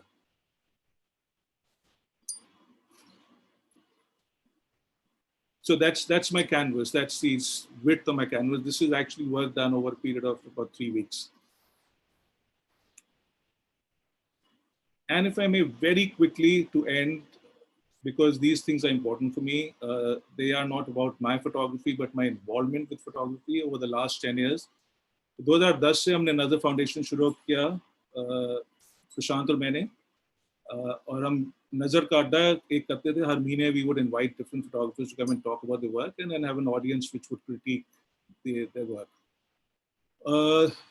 And then a lot of photographers told us, what about a festival? And therefore we went ahead and did the Delhi Photo Festival for 3 editions, 2011, 13 और 15. And the reason I'm talking about this here is because there is a large reservoir of artist talks across those 3 editions, which I would request the F.Stop team, if we can link it somehow with theirs. Look at the kind of names you have: the Saurabh Hura, Sunita Purwala, Swapan Parekh, Sunil Gupta, Raghu Rai, Prabhuda Das Gupta, Muneem Vase, Pablo Bartholomew, Samar Choda. और ये तो अभी 2011 की हैं. ये हमारे 3 addition हुए थे, और कोई 50-60 ऐसे ये आर्टिस्ट टॉक्स हैं which are there on YouTube. So if you can add that to the wonderful collection you're making in contemporary times, I think in a way we would expand people's engagement with Indian photography. And that is one little point I want to make here. Is very important for me. People ask me, who are your inspirations? And I always say my inspirations are Indian photographers of 2 kinds. जब मैं advertising में था, Hardev Singh was my hero, Tarun Kewal was my hero, Prabhuda Das Gupta was my hero, because I used to look at them at the work they were producing then. Pradeep Das Gupta was my hero. And I loved photojournalism, so Prashant Panjia, Raghu Rai, Bhavan Singh, Pramod Pushkarna, they were my heroes. All the people who did work for India Today and those fabulous stories of India. So, but if you talk to students today or young photographers, वो आपको अंग्रेज नाम ही देंगे. I have nothing against that, but that can't be the beginning and the end of your inspiration, because then you are losing sight of who you are. And if you don't know where you're coming from, you don't know where you're going. One of my favorite projects, Serendipity Arts, after we stopped doing the Delhi Photo Festival, they invited Prashant and me as independent curators. प्रशांत और मेरी लड़ाई बहुत होती है. वो एक उसकी background कुछ और है, मेरी कुछ और है, बट हमारी बहुत दोस्ती है. We respect the fact that we don't think alike at all. But anyway, so this was, मेरे को ये था कि there's this hegemony of the righteous. Strong words to use, but for instance, in the art circle, in the gallery space, in the festival space, most of the work shown tended to be photojournalistic documentary work. And I thought, why don't people who are in the commercial space, who are also artists in their own rights, who are also craftspeople in their own right, get their work represented there? So when I was asked to be curator, I said, that's the work I'm going to bring in there. And I thought of one particular project amongst a couple of others which I had, which is based on Roti Kapda aur Makan. Because Roti aur Kapda Makan is the essentials for any human being, and any documentary photographer shoots a lot of that. And the angst and the distress and all is what is then put into galleries and into festivals. I thought I would rather ask Tarun Kiwal, who does beautiful photographs of things which are beautiful to start with. He makes them even more beautiful. All right, Kapda, Bharat Ramamurthan, the most fabulous architecture and interior photographer in India. Okay, he's not seen as an artist. Why? So I asked him, "आप interiors or architecture में काम करेंगे?" Gopika Chopla, who's a graphic designer, she's not even a photographer, but she's my mentor as far as food photography is concerned. I said, will you do this? You look after the food part. I want you to be the artist who does the food photography. So these are three who did the Essentials project. नाम उसका था रोटी कपड़ा और मकान मेरे दिमाग में, but they were not the traditional documentary photographers, but came from totally different backgrounds. And what a show these guys put up. And to end, this is another one of my favorite things which I'm involved with, Sapedia, which is commissioned me for the President's Bodyguard book and the Life in Rashtrapati Bhavan. We got along. They asked me if I would like to stay on as a visual consultant. I said I would love to. And I said, if you will start a separate column for photography on culture and history. They said, yes, that's our intent. And I said, but you will make sure you pay photographers for the essays and you will not expect things for free. They said, okay, we agree with that. And they've gone ahead and they've got themselves a sponsor. And every year we've been giving a grant of 50,000 rupees per photographer. And we already have close on to 50 odd stories. And you must take a look at these. They are so beautifully shot with such lovely captions and such lovely stories from around the country. All right, Shukriya. That's my story. Thank you very much for your time and your patience.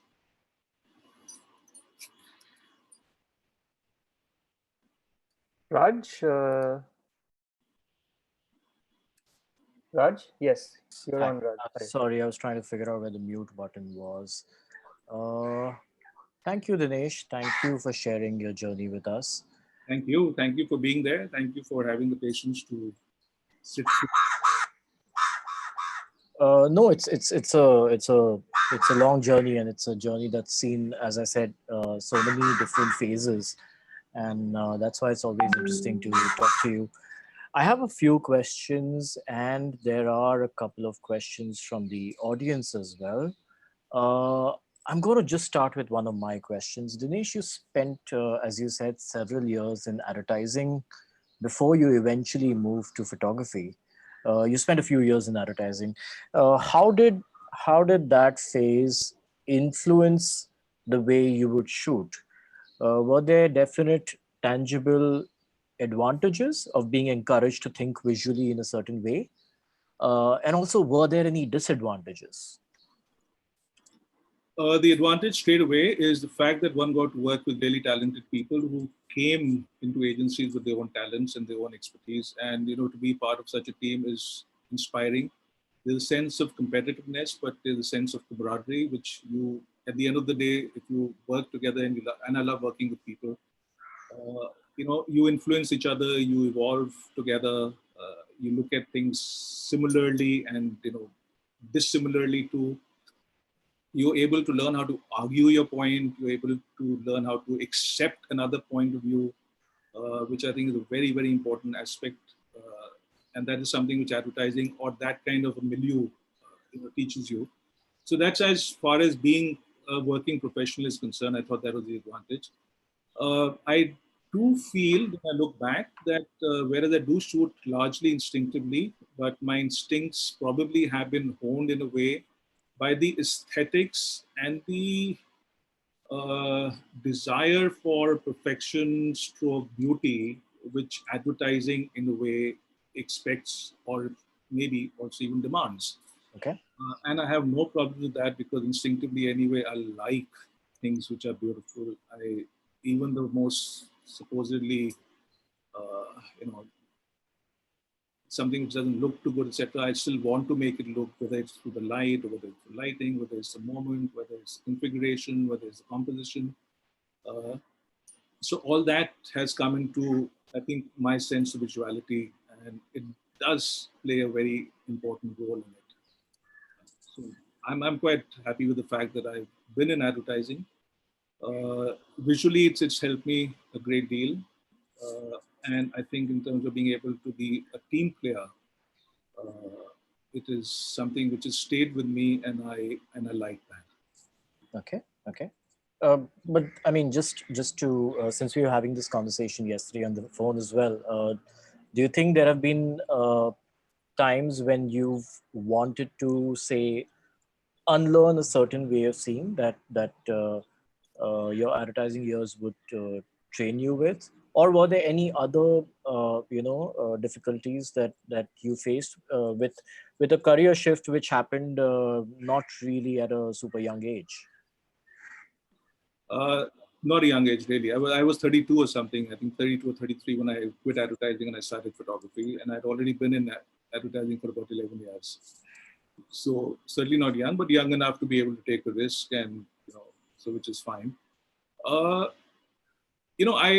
there are times when I feel that, or wonder that if I had only started as a photographer, would I have been a commercial photographer? I think I might not have been.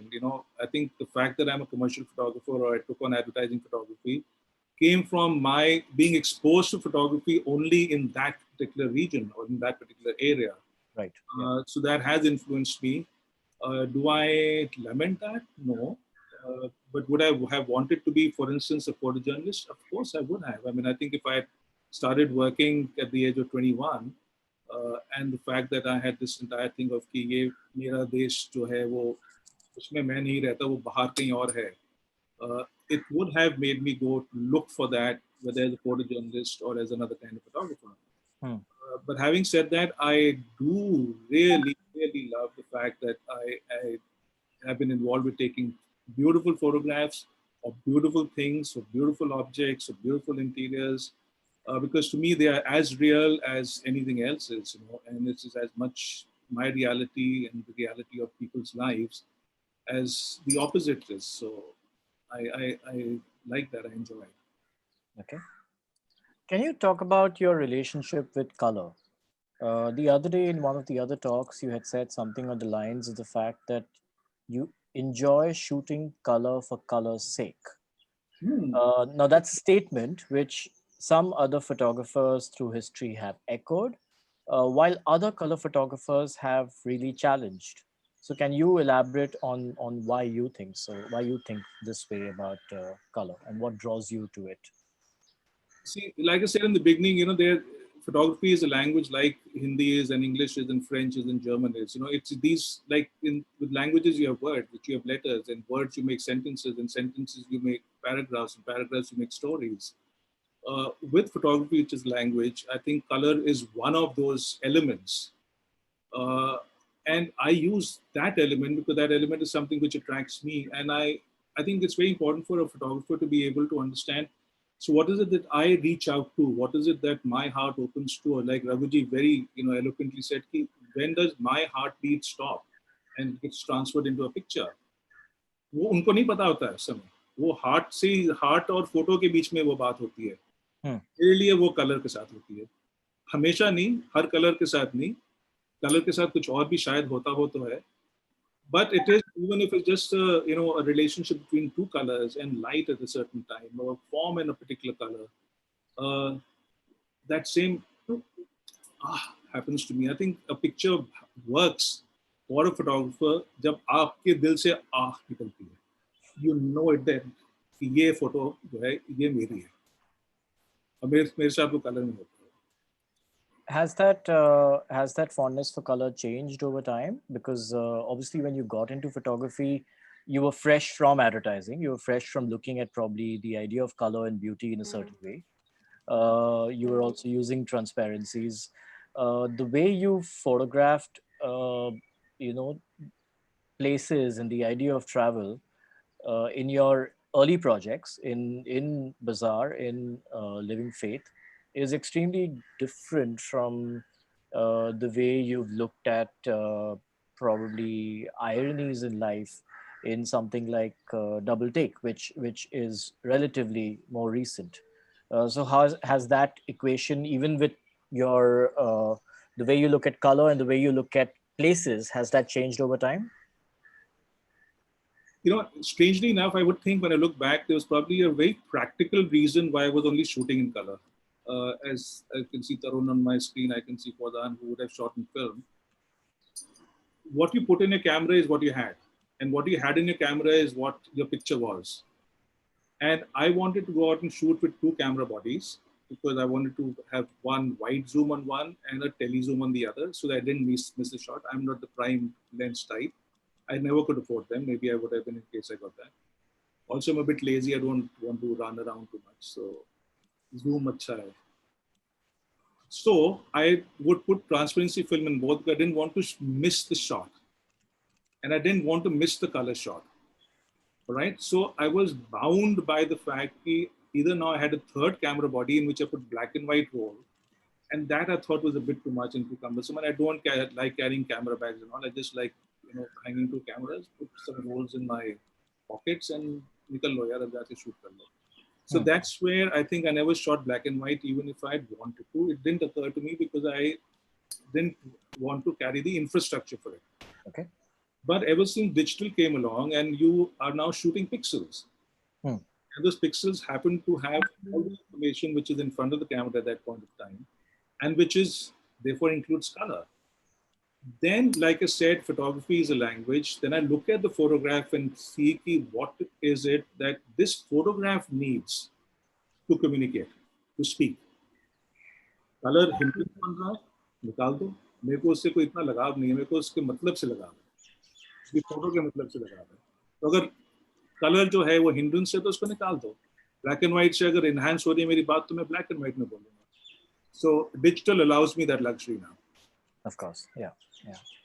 Okay, I have one final question before I move into audience questions. For someone who's actively founded and spearheaded so many platforms, right from Nazar Ka Adda to the Nazar Monographs, Delhi Photo Festival, Sahapedia, and other such, what do you think are the challenges of maintaining a photography platform in a country like India, especially when it comes to ideas of representation, safety, and in terms of the kind of work that one would like to amplify? In the more practical sense, you need a couple of people who are driven, who are mad. Prashant Panjiyar is mad. Aditya Arya is mad. All right? They have taken on a mission which 10 other people together could not have done. Prashant Panjiyar did 90% of the work of Delhi Photo Festival. And I and the 20 other people in the team would vouch for this fact. All right? Because he's driven. Aditya Arya could put up a museum which no one else in this country or in this world could probably do because he's driven, right? So that's what platforms like this need. And I would imagine the festivals which have followed BPF in India, whether it's in Chennai or whether it's in Hyderabad, there is that one person who drives it. Has a team which helps, but there's that one person who drives it. The other is, and which is the unfortunate reality of for photography and of the economy of the last 5 to 7 years, which is that photography's become a very popular medium, but a less important medium.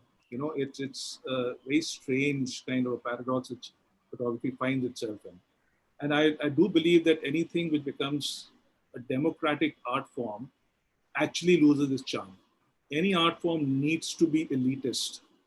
It needs heroes, it needs stars. I will get abused for saying this, but it's a fact in my mind that unless you got people who you look up to and say, oh my God, I want to do work like him. I want to dance like her. I want to sing like him. It becomes सब बराबर हैं तो फिर कोई तो फर्क नहीं है. वो एक फोटोग्राफी के साथ पिछले 8-10 साल में हुआ है.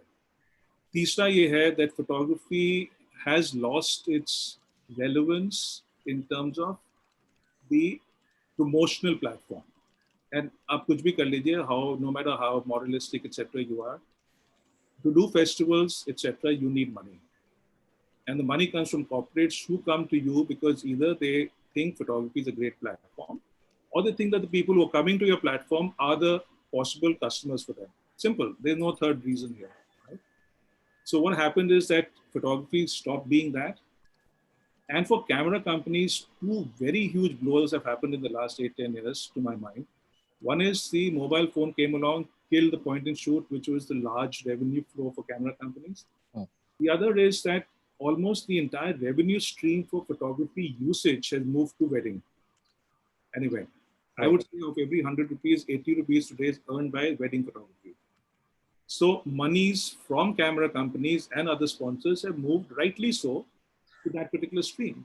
So the kind of work which Delhi Photo Festival, etc., want to show, unfortunately, does not fall in that realm. So therefore, getting sponsors, getting monies becomes a big issue.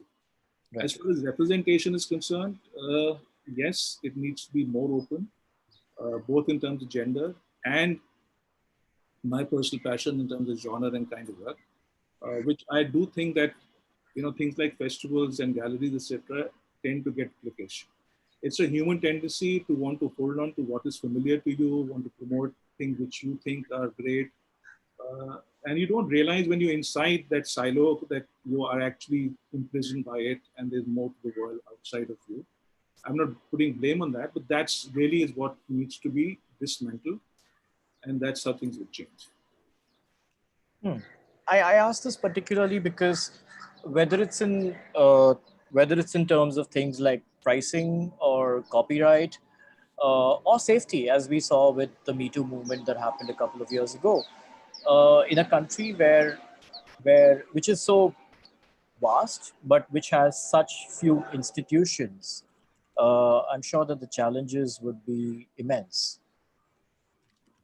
The challenges are immense and so are the opportunities. Unfortunately, the opportunities are not taken enough, so the challenges remain. That's the unfortunate mathematical formula there. You have opportunities, you open up, the world for people to participate in, and then all these things start breaking down. But agar wo hoga nahi, then like I said, people hold on to the silos, hold on to the clicks. Right. And whether it's leaving people out because of gender or because of genre or whatever reasons, that's the tendency. That's what happens. Right. Okay, Dinesh, I'm moving to one of our participants before I move to the panelists. Is Vijay online? Vijay M. Yeah, I am. But I don't think you can hear me. Your voice is clear, Vijay. You can proceed with your question. Yeah, I had actually asked. Every photographer has his or her own style and comfort zone. Perhaps I missed seeing some wide angles in your photographs. Mostly they were 50 mm. So if you can please share about it. I don't think that's the case. I just am a bit careful since I've also done architectural photography. I don't like my horizons to fall left or right, or my left frame and right frame to just fall off on the left side. I love using, and I have the 24 mm and the 16 mm, and I use them quite frequently. I'm just very careful with the distortion. I try my best to make sure distortion. Can I ask one more? Sure. Yeah. Yeah. How do you decide? I've seen a couple of your that mothers and daughters. So how do you decide between black and white and color? Which frame you would want to go for? Like I said, if I'm concerned, the photograph I'll shoot, and when I look at the photograph, which is fortunate, is the advantage you have with digital. I make copies. I make a color copy, and I make a copy of the picture and turn that into black and white, and I see which one talks to me more. Thank you very much. Thank you. Thank you. Okay, Dinesh, there's a question from Shruti Garg who could not switch on her audio. She's asking you whether you think a photograph simply talks about the past, or do you think it's also about the present and the future? If you could talk about that with respect to your work. A particular photograph or photography? If photography as such, if a photograph or photography as such Do you think it only talks about the past, or do you think it can also be a commentary on the future?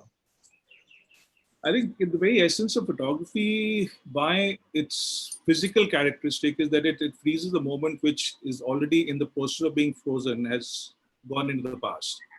So as far as a photograph is concerned, that is what it is. No matter how you want to interpret it, it is a memory.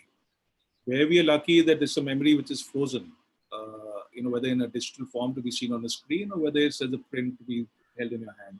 And I honestly don't think I care about that. It depends on the individual and what person is more familiar with or comfortable with. Does it do anything for the future? Yes, it does. It tells you of what happened in the past and where things can be in the future. As a soothsayer, probably not. As an astrologer, definitely not. But as something which is a continuum.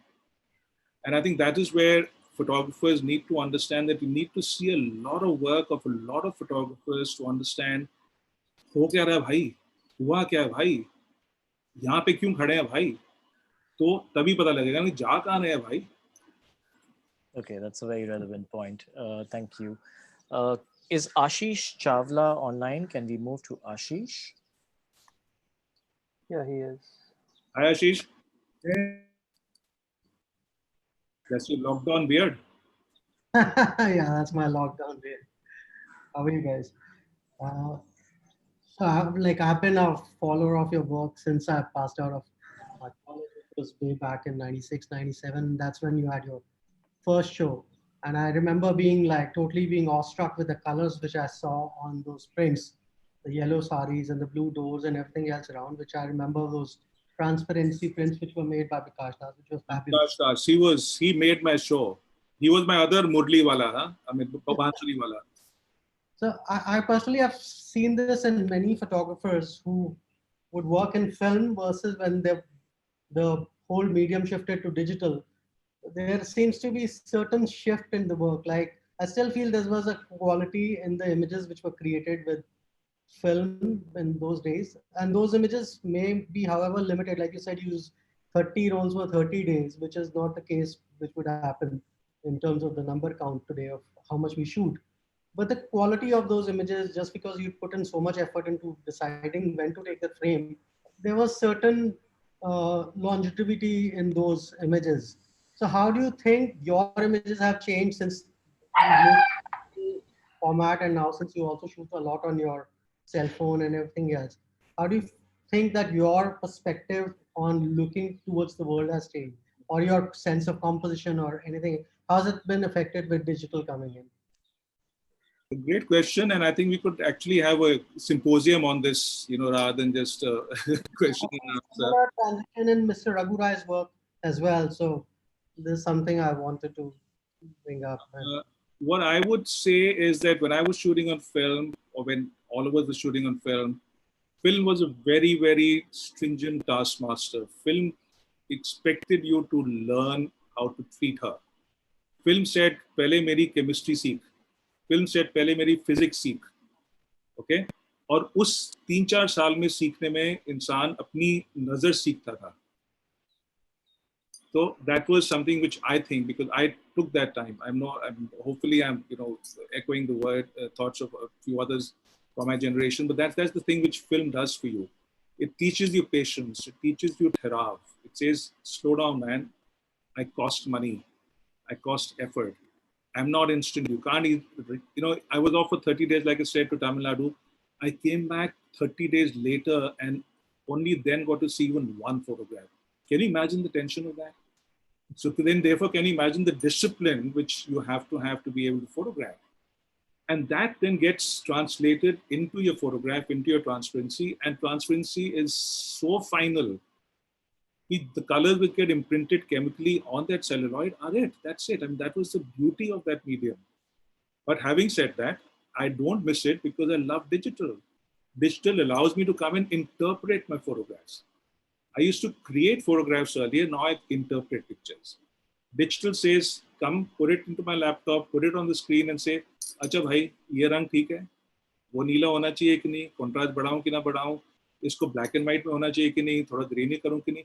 It allows you immense possibilities, and that probably, if you're not careful, can make you, just a bit too much over the top, which you didn't have with film. So film, you laid up with discipline, and that was the end.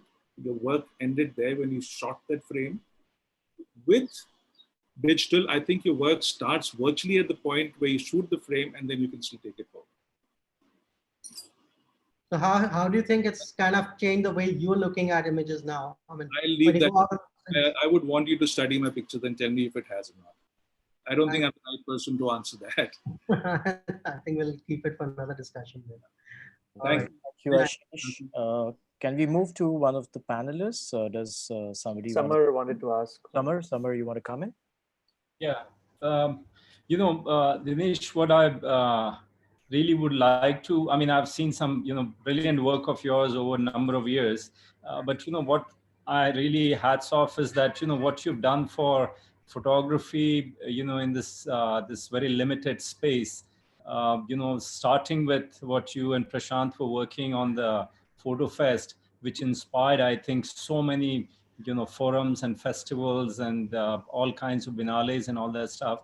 I think it's so critical. It's not a question, but observation that so critical that that entire resources what you have generated needs to really put out there, for young photographers to see, because people like Prabhudo or Raghu and all that, speaking in these forums, I think it's a huge, inspiration and learning for a lot of people, including somebody like me,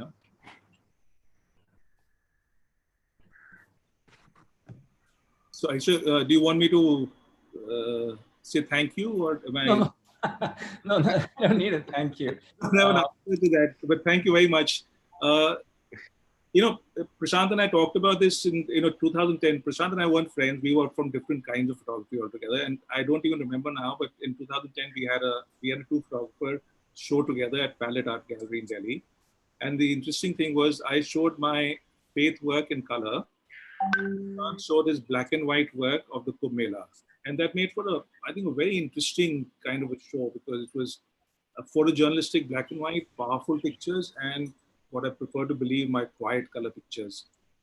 I don't know if they are quiet or not, but that's what I prefer to believe they are. And from there, we've formed partnerships, stroke friendships, stroke mutual respect, etc.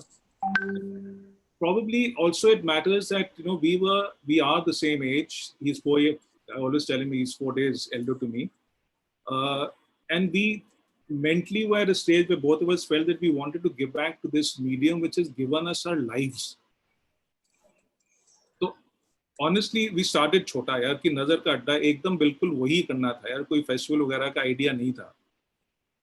वो तो हो गया, वो प्रशांत ने कर भी दिया, और प्रशांत ने किया, मैंने नहीं किया. I am the pretty face in the equation. The work, the vision, the effort is entirely his.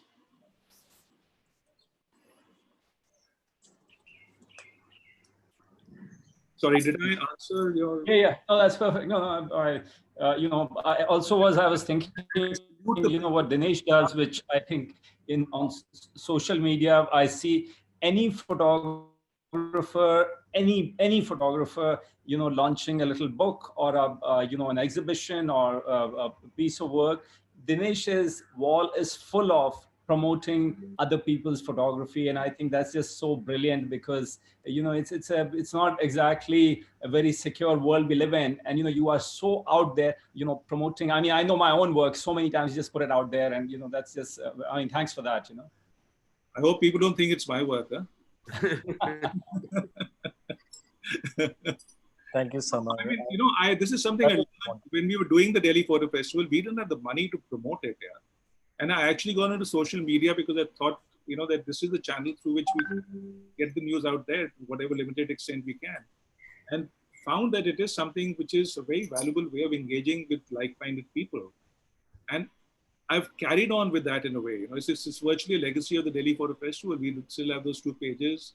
And almost entirely, my entire field is about photography. And I love people's photographs as much as I love mine. I love photography. It's my religion. Thanks. Tarun wants to come in, I believe. Yeah, I just, what a fantastic life you lived. Huh? But I'm saying, what a fantastic life you have lived, from 80s, and then and such powerful work you've shown it with such ease. I can see आपने सब हर एक exhibition का एक invitation card दिखा दिया है, because I've seen like much larger work of yours, like in every section, which is so beautiful. It's really difficult to see your work, in just limited time. It needs more time, more, and the way you explain it, it's so beautiful. One thing I realized that, in last 18, 19 days, what many photographers have come, and people from outside see us as like, some different kind of people or very special or whatever, but I've realized that all of us are so beautifully connected to life, and ourselves. I think, and the inspirations are coming from there, that it's a great deal to learn for younger photographers, that until unless you connect with yourself and with the environment you live in, and bring in inspirations from there, until unless you bring that, there'll be no uniqueness in your work. Like, wherever you're living, if that is not inspiring you, and if you're only looking at inspiration from some Firangi, magazines or whatever, it's not. Life needs to come and pass through you, and then give you ideas to make things better. I mean, that's my observation. But a amazing presentation. First time I've sat with you listening, so but very little. I mean, I think we need to talk a little more to understand deeply in terms of each and every. As I said, you've just shown one invitation of every exhibition. We need to see the whole exhibition now. Thank you so much. Thank you. Shukriya. Thank you. Red, hi. Papan wants to come Hi. Okay, And, so after Swapan. Burman, Yeah. whoever, between Burman and Swapan, one of you, and then the other. After Swapan, I'm fine. I can wait. Swapan. Hey, Dinesh, thanks. I mean, it's like it almost seemed autobiographical, just seeing the whole journey. And I'm sure many chapters will still be written in this autobiography. But it's wonderful to actually get to see it more as a human being that you are, and we all have grown to love so much. So I think this was putting pictures to a persona, at least for me. But I want to bring it back to photography in a very small sentence, if you may. You said the things that make you go, ah.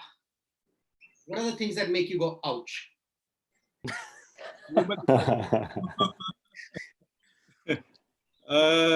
Well, जब payment नहीं आती client से, ouch. I said it's restricted to photography, not to clients. Because, likes and dislikes are so cast sometimes. So, what is it that makes you go, ouch? There are things that I, in my journey as a photographer, find, almost repulsive when I look at. So what is there anything that makes you go, ouch? Two things. What might sound like a very banal answer. What makes me go ouch as a photographer is that I will never ever photograph poverty or destitution of any kind. And even if by mistake it gets photographed, I will never show that. I will never show that photograph to anyone. So that's one. Like I said, I am a practitioner of the religion of photography, and within that my sect is beautiful photographs. That's very much me.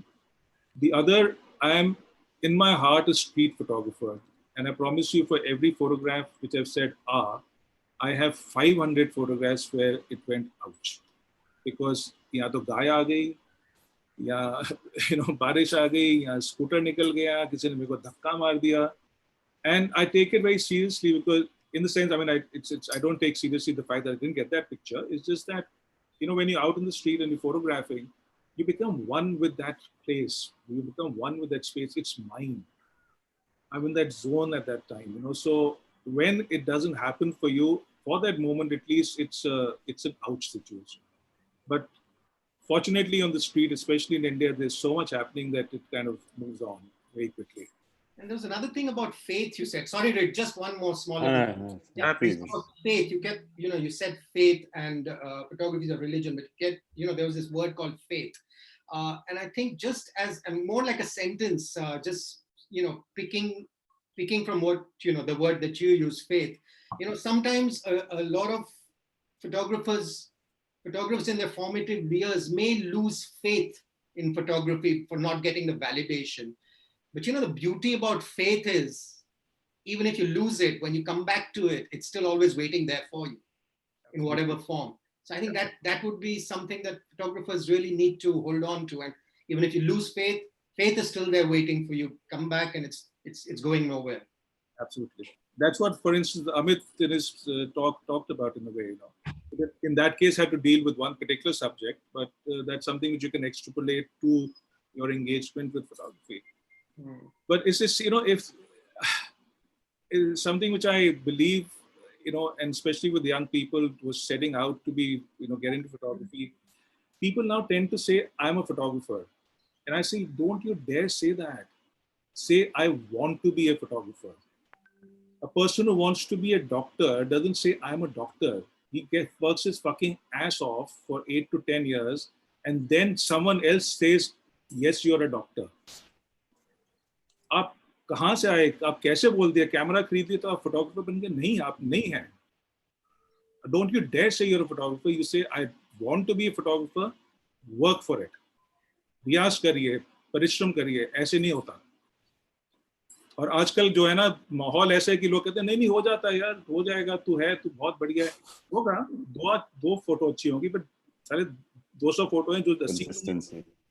And I would actually be, as a person who is sharing my experience, or is, if someone's coming to me for help or review, would be doing a disfavor to a person if I say कि तू तो बन गया photographer, या तू है, if I don't think he is or she is. So I think a lot more of that needs to go out. It's too much of, modelly coddling, and everyone is a winner nowadays. Yeah, what the fuck? Yeah, we are all losers, for God's sake. That's why we are here. We lost so much. कितनी बारी lose किया है यार, धक्के खाए हैं, गिरे हैं, उठे हैं. Go to Paris, Red. No, I just, funnily enough, I'm speaking from Paris. It's a kind of a paradox in a way, but I just wanted to thank you for showing us how beautiful India is again, and on behalf of my generation and the generation of photographers coming after, कि हिंदुस्तान इतनी सुंदर है, and there's so much depth to India. It's an infinite possibility of searching, and it's never ending. So beautiful. हम फंस जाते हैं अपने, sansar, and with this whole element of running our houses and this and that and this and that, and you forget there's so much out there to explore. And thank you, Dinesh, for reminding us that you have to go out there to look for it. It's very important. And I consider myself a generation after, of course, and I've grown up looking at everybody's work here, everybody on the panelists. So it's extremely sort of honorable for me to be here and even talk to everyone. It's great. Thank you.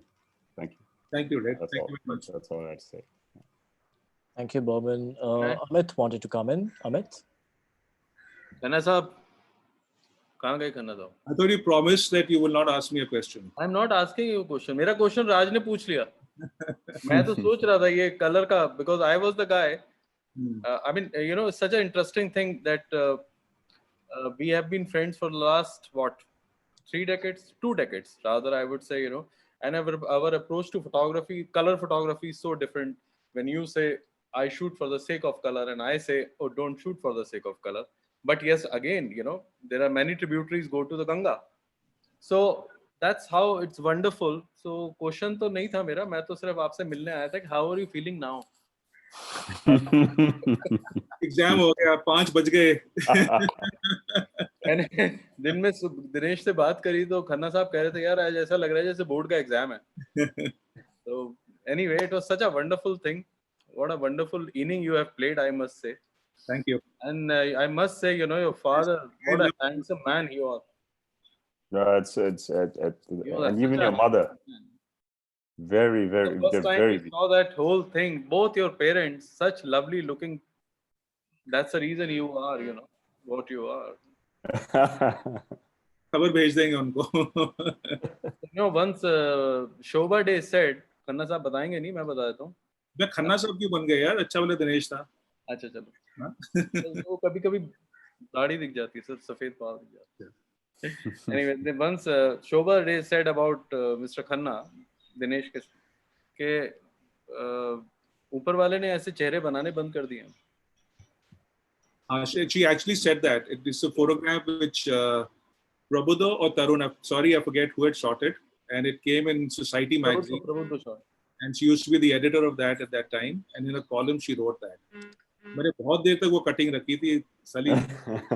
Cutting रखने की क्या जरूरत है, बहुत तो सही. अच्छा, one more thing by the way, वो राष्ट्रपति भवन से मेरे पास भी शॉट है. हाँ, oh yes, you've done it. अच्छा, वही exactly उस पोजीशन से. 26 January and same position when two gunmen left and right, और एक पीछे से खड़ा हुआ था. लग ये रहा था कि सिर्फ गन देख के ही नीचे जाना है. So basically गंगा मैली हो गई. चलो अभी now you all fight it out. आपकी फोटो में ओबामा नहीं था, मेरी फोटो में ओबामा था. मेरी में माँ थी. Okay, I believe lovely. Tarun wants to come in. Tarun, are you there? Wait. Tarun is muted. Oh, there he is. Oh, yeah, No, I was just laughing at the beautiful conversation both of them were having. Thank God you are laughing today. मैं, you know, me and Amit, and you know, we just started together, you know, with this small magazine called Arcade. You know, Arcade, Sanjay Paul. And then, of course, we did a lot of work with the First City magazine, which was mind blowing. Which was even Dinesh sir was doing so much work with it. You know, that gave us platform like you know, it was one of the most beautiful time of our life, and we got this magazine was ready to take whatever we wanted to do. They used to say like, you go shoot whatever you feel like.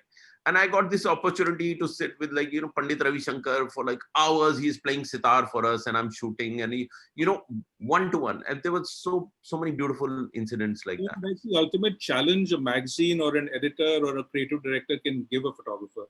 Shoot, Yeah. Shoot what you want. Yeah. क्या pressure पड़ता है उससे, क्या मजे आते हैं फिर. Yeah, sorry. Can I come in for a second? Yes. I think we and this is a question out there to F.Stop and to people like that. I think we should recreate a situation in India for like that to be able to have a magazine out there and just do beautiful visual contents and stuff like that for people and just shoot for ourselves, because you know, I think we kind of lost that in India a little bit, right? We don't have, because everything has become so commercialized. Right, started it, na Vid? Yeah. There's one that started it. Closed down now. He's given up because he did start a magazine on that. There was a magazine that Started with the magazine. Yeah. I think we need to restart or rethink and put some resources together to do something like that and invite people from everywhere to shoot for it. And then of course we have brilliant people to edit it, look out for it and take it out, because all of that started, and it can be from all genres. It can be fashion, journalism, architecture, food, combined from every resource and put things together. Exploration, travel, everything. I think it's, as a voice, we kind of miss that. I like the independent culture, subculture, like how they have in London, they started ID. Now there's ID Asia. Everything's just getting so commercialized. It's very difficult to have a voice which is without any influence and just the voice, which I think a lot of you have experienced. Tarunji was just talking about it before. That sort of pure space to express is getting harder now, I think, for people to say, because there's always somebody saying, "नहीं, मैंने तो पैसे दिए, मैं तो ऐसे बोलूँगा, बोलने के लिए तू बोल." That's you know. Lovely. Yeah. If I can just come in to respond to that, I mean, I've worked at a magazine for several years, and I've seen that magazine change a lot as well. Probably as we, the individuals within the magazine, grew. I believe the magazine grew in a large way as well. The last 1 or 2 years where I was at the magazine, I was pretty thrilled with some of the kind of photography that we published and we spoke of, and it was always trying to balance, trying to create a bridge between contemporary photography that we as individuals found interesting. Of course, there were our biases that would come into it, because we would be the ones who would curate what goes into the magazine, and also trying to cast a mirror into the past, into the great photography that's happened over the years. But it was difficult. I mean, better photography is still around, but the challenges remain the same. Print, uh, print and magazines in India in general, including, you know, the less mainstream you become, the tougher it gets. And camera manufacturers are only interested in whether you, you know, are talking well about their products, and they should not be the ones who should call out things, but the business models of most print media in this country are so bad that, we were always sort of codependent on them, and so how much ever we even wanted to try and break certain shackles, I think we managed to in a large way. Like, I remember being extremely thrilled when around the time we would publish the works of so many photographers who I have grown up looking at and being wowed by. But the challenges are immense, and I think now in this post-COVID world, it's going to get tougher and tougher. There's a bloodbath happening in the media right now. Uh, 35% salary cuts in some of the biggest organizations. There are magazines that have been shut down. There have been magazines that have suddenly overnight become online only. And how much worse it's going to get, we have no clue. Something will come out of this, this is the time to, I guess, I'm not seeing this as like a very, of course, health wise, it's a very, very, very big issue. But economy wise, I think there'll be a correction. We've been all charging insane amount of money. So let's, we'll get a salary cut also. So, but I'm saying, because everything became so commercial. See, look at the magazines which were shutting down because of, we know how magazines are. I shoot a lot of editorial. I used to shoot a lot of editorial. I stopped shooting because I could see in the earlier times, like I used to sit with, say, for example, Malini from Elle magazine, and we used to think about, okay, let's get Rajesh Pratap's trouser and this one's shirt and that one's shoes and all that. So we used to make editorial. There was a statement about fashion needs to be directed like this. Right. Now it's about, it's the advertisers, those who will decide my jewelry, my garment, this shoe needs to be seen, whether you want it or not, whether you feel that the woman needs to wear that shoe or not, she'll have to wear that shoe. They'll have to show that watch. So editorial is just completely the fashion done, off track. So I just don't even shoot for editorials now, because you don't. I don't think that we are doing anything for fashion there, and everything is getting commercialized. So this is going to bring back everything to normal, and I think something will pop up from that. Which, that's my feeling. I think it's. If I may add one thing to this, for me, the moral of the story is take ownership. Yeah. It's simple. They're two words: take ownership. Do it yourself. Why are we? Yeah. Blaming anyone else? And yes, for instance, making a magazine and paper is expensive. The digital space is not. Yes. So think about it. Yeah. Lovely.